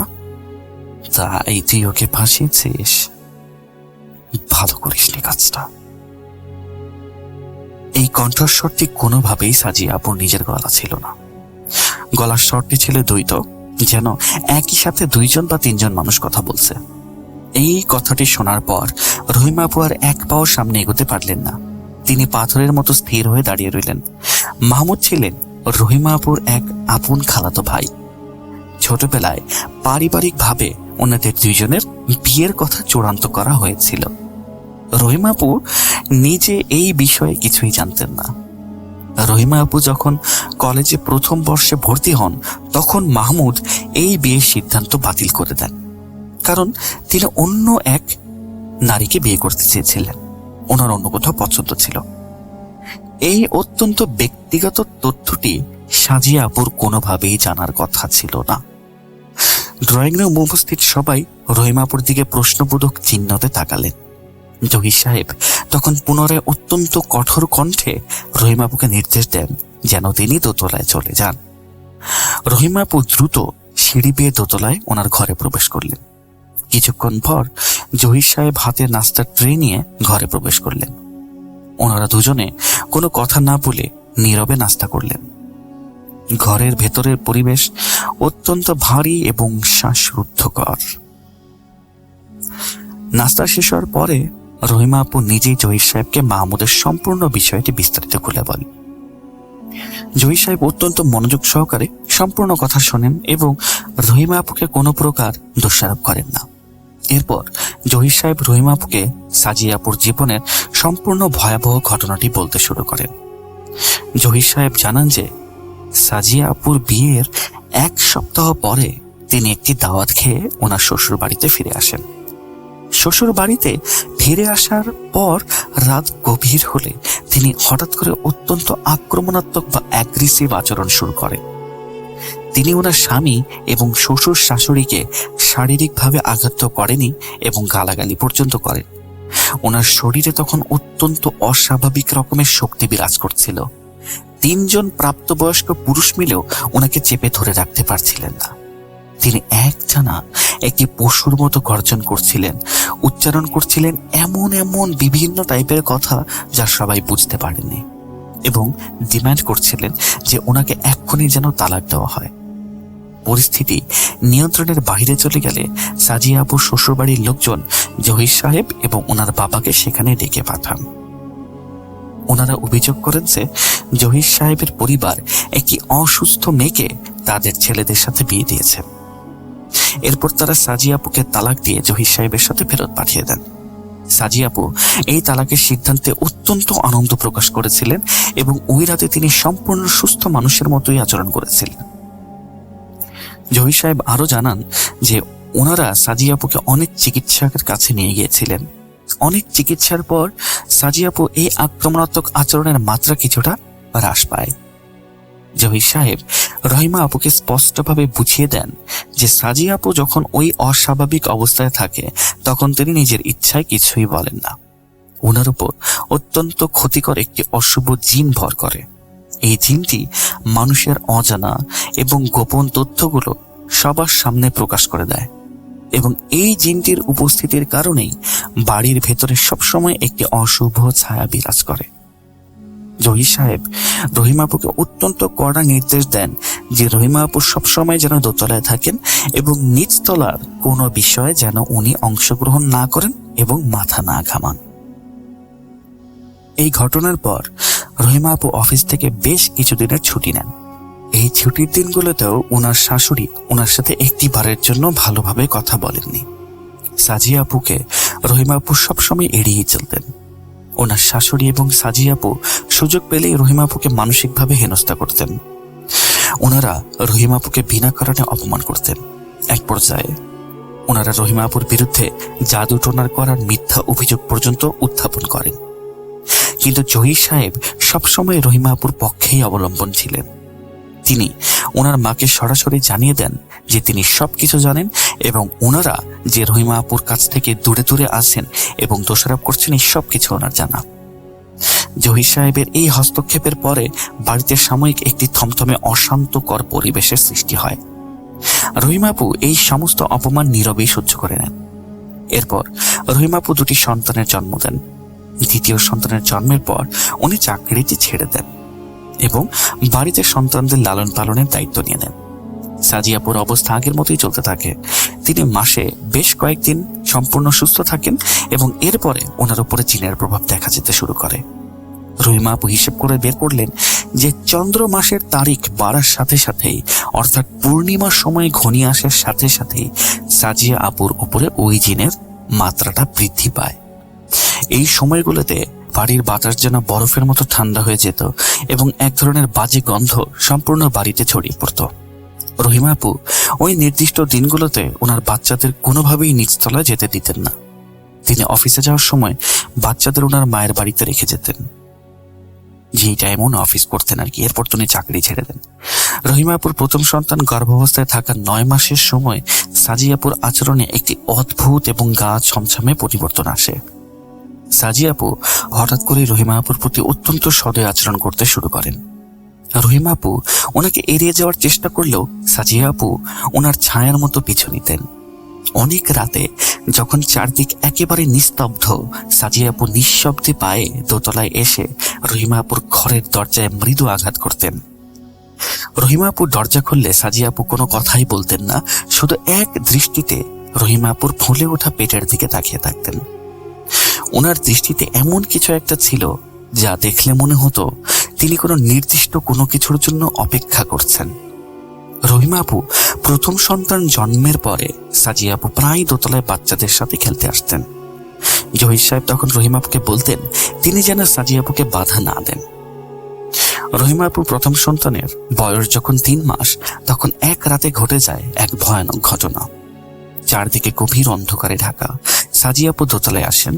তিনি রহিমা আপুকে অত্যন্ত শান্ত ফিসফিসে গলায় বলেন যে ওনার ঘুম আসছে না এবং তিনি রহিমা আপুর ঘরে বসতে চান। সাজিয়া আপু ঘরের ভেতর প্রবেশ করে 3 মাসের শিশুটির দোলনার পাশে গিয়ে স্থির হয়ে দাঁড়ালেন। তিনি দীর্ঘক্ষণ কোনো নাড়াচাড়া করলেন না, চোখের পলক না ফেলে শিশুটির দিকে তাকিয়ে রইলেন। ঘরের ভেতরের তাপমাত্রা হঠাৎ করে অস্বাভাবিকভাবে কমে গেল। রহিমা আপু লক্ষ্য করলেন সাজিয়াপুর চোখের ভেতরে অদ্ভুত লালচে একটা আভা দেখা যাচ্ছে। এরপর তিনি অত্যন্ত নিচু স্বরে হিস হিস করে অজানা কোনো ভাষায় বিড়বিড় করতে লাগলেন। ভাষাটি মানুষের মতো ছিলই না। রহিমা আপু অত্যন্ত ভয় পেয়ে জোরে জহির সাহেবকে ডাক দেন। জহির সাহেব বাথরুম থেকে বের হয়ে ঘরে প্রবেশ করার সাথে সাথেই সাজিয়া আপু সোজা হয়ে দাঁড়ান এবং খিলখিল করে হাসতে শুরু করেন। হাসিটি ছিল অত্যন্ত তীক্ষ্ণ এবং কানে বাজার মতো। তিনি জহির সাহেবকে উদ্দেশ্য করে বলেন যে ভাবি ওনাকে দেখে ভয় পাচ্ছেন কেন। জহির সাহেব বিষয়টি অস্বাভাবিক হিসেবে নিয়ে কথাটি এড়িয়ে গেলেন, কিন্তু রহিমা আপু বুঝতে পারলেন যে দোলনায় থাকা শিশুটি ওই সময় একবারের জন্যও কেঁদে ওঠেনি, বরং সেও স্থির দৃষ্টিতে সাজিয়া আপুর দিকে তাকিয়েছিল। কিন্তু এরপর থেকে সাজিয়া আপু যখনই রহিমা আপু বা ওনার সন্তানদের কাছাকাছি আসতেন, তখনই বাড়িতে কোনো না কোনো অঘটন ঘটত। কখনো রহিমা আপুর সন্তানেরা হঠাৎ করে মারাত্মক অসুস্থ হয়ে পড়ত, আবার কখনো রহিমা আপু অত্যন্ত প্রয়োজনীয় জিনিসপত্র ঘর থেকে হারিয়ে ফেলতেন। একদিন দুপুরবেলা রহিমা আপু ওনার ছোট ছেলেকে বাথরুমে গোসল করাচ্ছিলেন। ওনার 1.5 বছর বয়সী ছেলেটি ঘরের বিছানায় বসে খেলছিল। হঠাৎ করে বড় ছেলেটি অত্যন্ত যন্ত্রণাদায়ক এবং তীক্ষ্ণ করে চিৎকার করে কেঁদে ওঠে। কান্নাটি ছিল প্রচন্ড আতঙ্কের। রহিমা আপু দ্রুত ওয়াশরুম থেকে বেরিয়ে আসেন এবং বসে পড়েন। তিনি ঘরের ভেতরে প্রবেশ করে অনুভব করেন যে সম্পূর্ণ ঘরটি বরফের মতো হিমশীতল। তিনি দেখতে পান সাজিয়া আপু বিছানার উপরে একদম মূর্তির মতো শান্তভাবে বসে আছেন এবং ওনার 1.5 বছরের ছেলেটি মেঝেতে পড়ে তীব্রভাবে কাঁদছে। সাজিয়া আপু রহিমা আপুকে দেখতে পেয়ে কোনো কথা না বলে অত্যন্ত ধীর গতিতে ঘর থেকে বেরিয়ে নিচে চলে যান। রহিমা আপু ওনার ছেলেকে শান্ত করার জন্য লক্ষ্য করেন যে ছেলেটির নরম হাতের উপর কালচে নীল রঙের একটি অত্যন্ত বড় এবং স্পষ্ট হাতের ছাপ বসে গেছে, যেন কোনো অমানবিক শক্তিতে কেউ বাচ্চাটির হাত চেপে ধরেছিল। এই ঘটনার পরে রহিমা আপু জহির সাহেবের সাথে চরম তর্কে লিপ্ত হন। তিনি স্পষ্টভাবে জানিয়ে দেন এই চরম অনিরাপদ পরিস্থিতিতে তিনি আর এক মুহূর্ত থাকবেন না। ওনার এই অনড় অবস্থার কারণে জহির সাহেব নিচতলা থেকে দোতলায় ওঠার ভেতরে সিঁড়িটি স্থায়ীভাবে বন্ধ করে দেন। দোতলায় ওঠার জন্য বাহির থেকে নতুন একটি লোহার সিঁড়ি স্থাপন করা হয়। এই সিঁড়ির কারণে ওনাদের যাতায়াত সম্পূর্ণ আলাদা হয়ে গেল। কিন্তু বিপদ তখনও শেষ হয়নি। কিছুদিন পর একটি পূর্ণিমার রাতে সাজিয়া আপু আত্মহত্যা করলেন। জহির সাহেব ওই রাতে ব্যক্তিগত কাজে শহরের বাহিরে অবস্থান করছিলেন। রহিমা আপু ওনার 2 সন্তানকে নিয়ে দোতলার ঘরে অবস্থান করছিলেন। বাইরে তখন চাঁদের তীব্র আলো এবং চারদিকে শুনশান নীরবতা। অনেক রাতে হঠাৎ করে নিচতলা থেকে একাধিক দরজা প্রবল শক্তিতে বন্ধ হওয়ার এবং খোলার শব্দ শোনা যেতে থাকে, যেন কোনো অদৃশ্য ঝড় বাড়ির ভেতরে দরজাগুলোকে নিয়ে খেলা করছে। এরপর নিচতলা থেকে সাজিয়া আপু অত্যন্ত বিকট এবং গগনবিদারী তীক্ষ্ণ চিৎকার শোনা গেল। এই চিৎকার কোনো মানুষের গলা থেকে বেরিয়ে হতে পারে না। রহিমা আপু ঘরের ভেতরে প্রতিটি দরজা জানলা শক্তভাবে বন্ধ করে দেন। তিনি ওনার 2 সন্তানকে বুকের সাথে আগলে চেপে ধরে বিছানায় বসে থাকেন। নিচতলায় সেই দরজা আছাড়ে পড়ার শব্দ এবং অন্য ধরনের কিছু শব্দ দীর্ঘক্ষণ চলতে থাকে। সকালবেলা জহির সাহেব বাড়িতে ফিরে আসেন। তিনি নিচতলা থেকে ওনার মায়ের তীব্র কান্নার শব্দ শুনে দ্রুত ভেতরে প্রবেশ করেন। তিনি দেখতে পান যে সাজিয়া আপু ওনার নিজের ঘরের সিলিং ফ্যানের সাথে ওড়না পেঁচিয়ে আত্মহত্যা করেছেন। ওনার চোখ দুটো খোলা ছিল এবং ওনার মুখমণ্ডল সম্পূর্ণ বিকৃত অবস্থায় ছিল। রহিমা আপু তৎক্ষণাৎ ওনার সন্তানদের ওনার মায়ের বাড়িতে পাঠিয়ে দেন। জহির সাহেবের এক খালাতো ভাই পুলিশের কর্মকর্তা ছিলেন। ওনার সহায়তায় এই সাজিয়াপুর মানসিক অসুস্থতার পূর্ববর্তী রেকর্ড থাকার কারণে বিষয়টি নিয়ে পুলিশের কোনো জটিলতা হয়নি। সাজিয়াপুর শেষকৃত্যের সময় বাড়িতে উপস্থিত আত্মীয় স্বজনের অনেকেই রহিমা আপুর শাশুড়িকে উদ্দেশ্য করে বিভিন্ন দোষারোপমূলক কথাবার্তা বলে।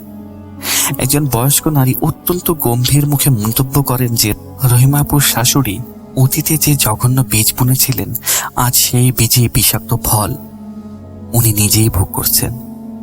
সব অনুষ্ঠান শেষ হওয়ার পরে রহিমা আপু জহির সাহেবকে এই আত্মীয়দের মন্তব্যের বিষয়ে সরাসরি প্রশ্ন করেন। জহির সাহেব তখন রহিমাপুর কাছে ওনার মায়ের জীবনের সম্পূর্ণ গা চমচমে ইতিহাস বর্ণনা করেন। জহির সাহেব জানান যে ওনার মা মুশতারি বেগম অত্যন্ত অহংকারী এবং প্রতিহিংসা পরায়ণ মহিলা ছিলেন। মুশতারি বেগম 2 ভাইয়ের সাথে 2 আপন বোনের বিয়ে হয়েছিল। এই 2 ভাবি অত্যন্ত সুন্দরী এবং গুণবতী ছিলেন, যা মুশতারি বেগম কোনোভাবেই সহ্য করতে পারেননি। তিনি সবসময় ওনার 2 ভাবির সাথে বিবাদে লিপ্ত হতেন। ওনার ছোট ভাবি প্রতিবাদ করতেন, কিন্তু বড় ভাবি অত্যন্ত শান্ত স্বভাবের মহিলা ছিলেন। মুশতারি বেগম বিয়ের পর প্রায়ই ওনার স্বামীর সাথে ঝগড়া করে মাসের পর মাস বাবার বাড়িতে এসে অবস্থান করতেন। একদিন উনি ওনার বড় ভাবির বিরুদ্ধে অত্যন্ত জঘন্য একটি মিথ্যা অভিযোগ তৈরি করেন। এই মিথ্যা অভিযোগ প্রমাণ করার জন্য তিনি নিজের 9 বছর বয়সী মেয়ে সাজিয়াপুকে দিয়ে মিথ্যা সাক্ষী দেওয়ান। এই ঘৃণ্য ষড়যন্ত্রের ফলে জহির সাহেবের বড় মামা তৎক্ষণাৎ ওনার সম্পূর্ণ নির্দোষ স্ত্রীকে তালাক দিয়ে বাড়ি থেকে বের করে দেন। বড় মামি এই অপবাদ সহ্য করতে না পেরে গুরুতর অসুস্থ হয়ে পড়েন। জহির সাহেবের ছোট মামি এই ষড়যন্ত্রের বিষয়টি বুঝতে পারেন। তিনি জহির সাহেবের বাবাকে রাজি করিয়ে মুশতারি বেগমকে কিছুদিনের জন্য অন্য শহরে পাঠিয়ে দেন। মুশতারি বেগম অনুপস্থিত থাকার সুযোগে ছোট মামির সমস্ত প্রমাণ সংগ্রহ করেন এবং বড় ভাবিকে সম্পূর্ণ নির্দোষ প্রমাণ করেন। জহির সাহেবের বড় মামা ওনার ভুল বুঝতে পেরে ওনার স্ত্রীকে পুনরায় গ্রহণ করেন ধার্মিক বিভিন্ন নিয়মের মাধ্যমে। মুশতারি বেগমের ষড়যন্ত্র সম্পূর্ণ পরিবারের সামনে উন্মোচিত হয়ে গেল। কয়েক মাস পরে মুশতারি বেগম যখন পুনরায় বাবার বাড়িতে প্রবেশ করতে যান, তখন ওনার 2 ভাই ওনাকে বাড়ির ভেতরে প্রবেশ করতে দেননি। তারা মুশতারি বেগমের মুখের উপরে দরজা বন্ধ করে দেন। এই চরম অপমানের পরে মুশতারি বেগম চরম প্রতিশোধ নেওয়ার সিদ্ধান্ত নেন। তিনি অত্যন্ত নিকৃষ্ট এবং প্রাচীন কালো জাদুর সাহায্য গ্রহণ করেন। এই জাদুর প্রভাবে জহির সাহেবের বড় মামি সম্পূর্ণ শয্যাশায়ী হয়ে গেলেন। বড় মামি তখন গর্ভবতীও ছিলেন। জাদুর প্রভাবে ওনার গর্ভের সন্তানের মৃত্যু ঘটে এবং মৃত সন্তান ওনার পেটের ভেতরেই পচতে শুরু করে। এরপর জহির সাহেবের মামার বাড়িতে এক অদৃশ্য শক্তির প্রভাবে বারবার আগুন লাগতে শুরু করে। আগুন লাগার কোনো দৃশ্যমান কারণই ছিল না। যখনই আগুন লাগতো তখনই শয্যাশায়ী বড় মামির শরীরের একটি অদৃশ্য ভাড়ে সম্পূর্ণ অবশ হয়ে যেত। তিনি চাইলেও বিছানা থেকে উঠতে পারতেন না। আগুন ওনার বিছানা পর্যন্ত পৌঁছে গিয়ে শরীর পুড়িয়ে দিত। পোড়া মাংসের গন্ধে সম্পূর্ণ বাড়ি ছড়িয়ে পড়ত। জহির সাহেবের ছোট মামা একজন প্রখ্যাত আলেম ব্যক্তির সাথে যোগাযোগ করেন। ওই আলেম ব্যক্তি সম্পূর্ণ সবকিছু যাচাই করে নিশ্চিত করেন যে এটি একটি অত্যন্ত শক্তিশালী জাদু এবং এই বাড়িতে একটি অশুভ সত্তা বিরাজ করছে। তিনি জানান যে এই কালো জাদুর প্রভাব নষ্ট করার ক্ষমতা ওনার নেই। জহির সাহেবের বড় মামা তখন মুস্তারি বেগমের বাড়িতে এসে ওনার কাছে এই জাদুটনা বন্ধ করার জন্য কান্নাকাটি করতে শুরু করেন। মুস্তারি বেগম অত্যন্ত অহংকারের সাথে ওনার অপরাধ অস্বীকার করেন, কিন্তু কিছুক্ষণ পরে স্বীকারও করে নেন।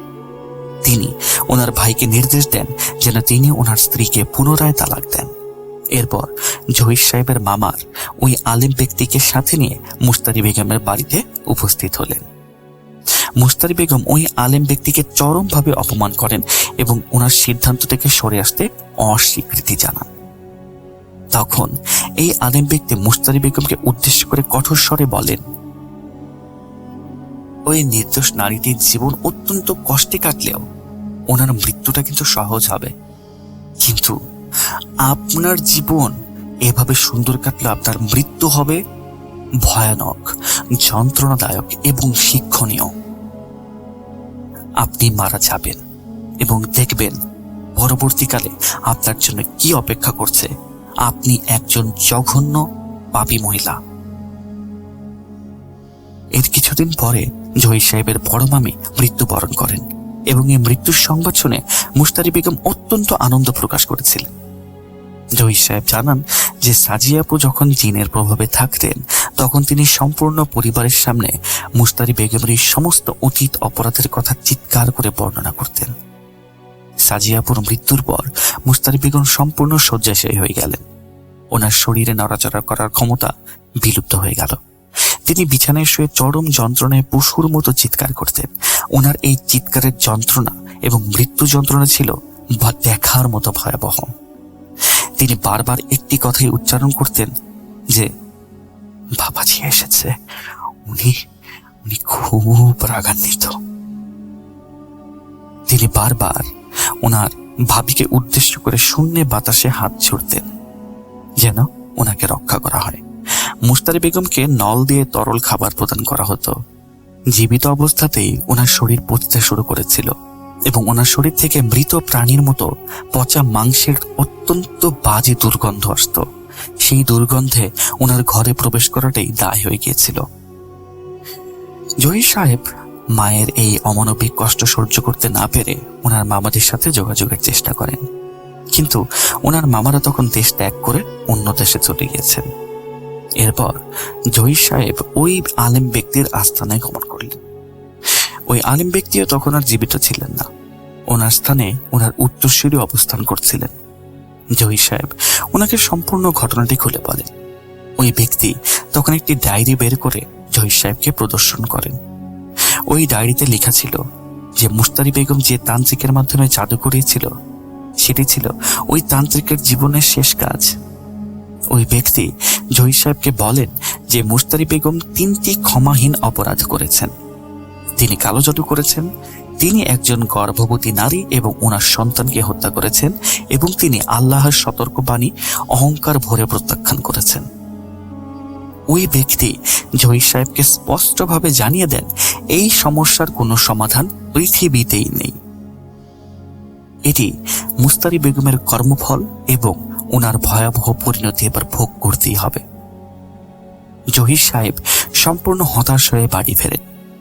দীর্ঘ কয়েক মাস এই চরম যন্ত্রণা, পচন এবং অদৃশ্য শক্তির অত্যাচার ভোগ করার পরে মুস্তারি বেগম অত্যন্ত কষ্টদায়ক মৃত্যুবরণ করেন।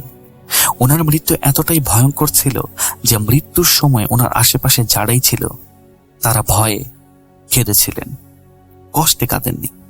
ইভেন জহির সাহেবও বলেছিলেন যে এমন ভয়ানক মৃত্যু উনি এর আগে দেখেননি।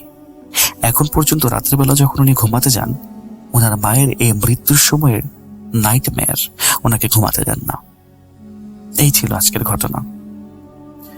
ধন্যবাদ লিসেনার্স, আপনাদেরকে অনেক ধন্যবাদ আমার ঘটনাটি মনোযোগ দিয়ে শোনার জন্য। আমি আসলে এই ঘটনাটির মাধ্যমে আপনাদের সামনে মানুষের কর্মফলের নিখুঁত এবং ভয়াবহ এক বাস্তব উদাহরণ তুলে ধরলাম। মানুষ নিজের অহংকারের বশবর্তী হয়ে যা করে তার পরিণতি আসলে ওনাকে এই পৃথিবীতেই ভোগ করে যেতে হয়, তিলে তিলে ভোগ করতে হয়। প্রকৃতির এই নির্মম বিচার থেকে বাঁচার আসলে কোনো উপায় নেই, কারণ কর্মফল আমাদেরকে যে কোনো না কোনো ভাবে পেতেই হবে, এটাই নিয়ম। যাই হোক, আপনারা সকলে ভালো থাকবেন, সুস্থ থাকবেন, এবং আমি মোহাম্মদ সাবিত আলম আজ বিদায় নেব। তবে যাবার আগে বলতে চাই যে আবারও ফিরে আসব নতুন কোনো সপ্তাহে নতুন কোনো ঘটনা নিয়ে। ততক্ষণ পর্যন্ত সবাই ভালো থাকুন, সুস্থ থাকুন, এবং অবশ্যই ভূত.com শুনতে থাকুন। ধন্যবাদ রাসেল ভাইকে, ধন্যবাদ সকলকে। আসসালামু আলাইকুম। Welcome back. আপনাদের সবাইকে স্বাগত জানাচ্ছি আমি রাসেল। আশা করছি আপনারা সবাই ভালো আছেন, ভালোর দলে আছেন। কেমন কাটলো আজকে পুরোটা সময় ভয়ের রাজ্য অচিনপুরে বন্ধুর সাথে? কমেন্ট সেকশনে লিখে জানিয়ে দিন। বুঝতেই পারছেন আজকের মতো বিদায় নিতে হবে। যাবার আগে বলে যাই, যারা ঘটনা পাঠাতে চান তারা আমাদের ইমেল অ্যাড্রেসটি মনে রাখুন, russell.booth.com@gmail.com। সাবজেক্টে অবশ্যই লিখবেন অচিনপুর। অসংখ্য ঘটনা পাচ্ছি আপনাদের বন্ধুদের সাথে ঘটে যাওয়া সেই সমস্ত ঘটনা, বন্ধুদের সাথে এক্সপিরিয়েন্স করা বা বন্ধুর কাছ থেকে শোনা যাবতীয় সব ঘটনাগুলো পাঠিয়ে দিচ্ছেন আপনারা। এই জন্য আমি আপনাদেরকে আরও একবার ধন্যবাদ জানাতে চাই। আজকের মতো বিদায় নেই, কথা হবে আবারও খুব দ্রুত। সেই পর্যন্ত সবাই ভালো থাকুন, সুস্থ থাকুন, মোস্ট ইম্পর্টেন্টলি অচিনপুরে থাকুন। আল্লাহ হাফেজ।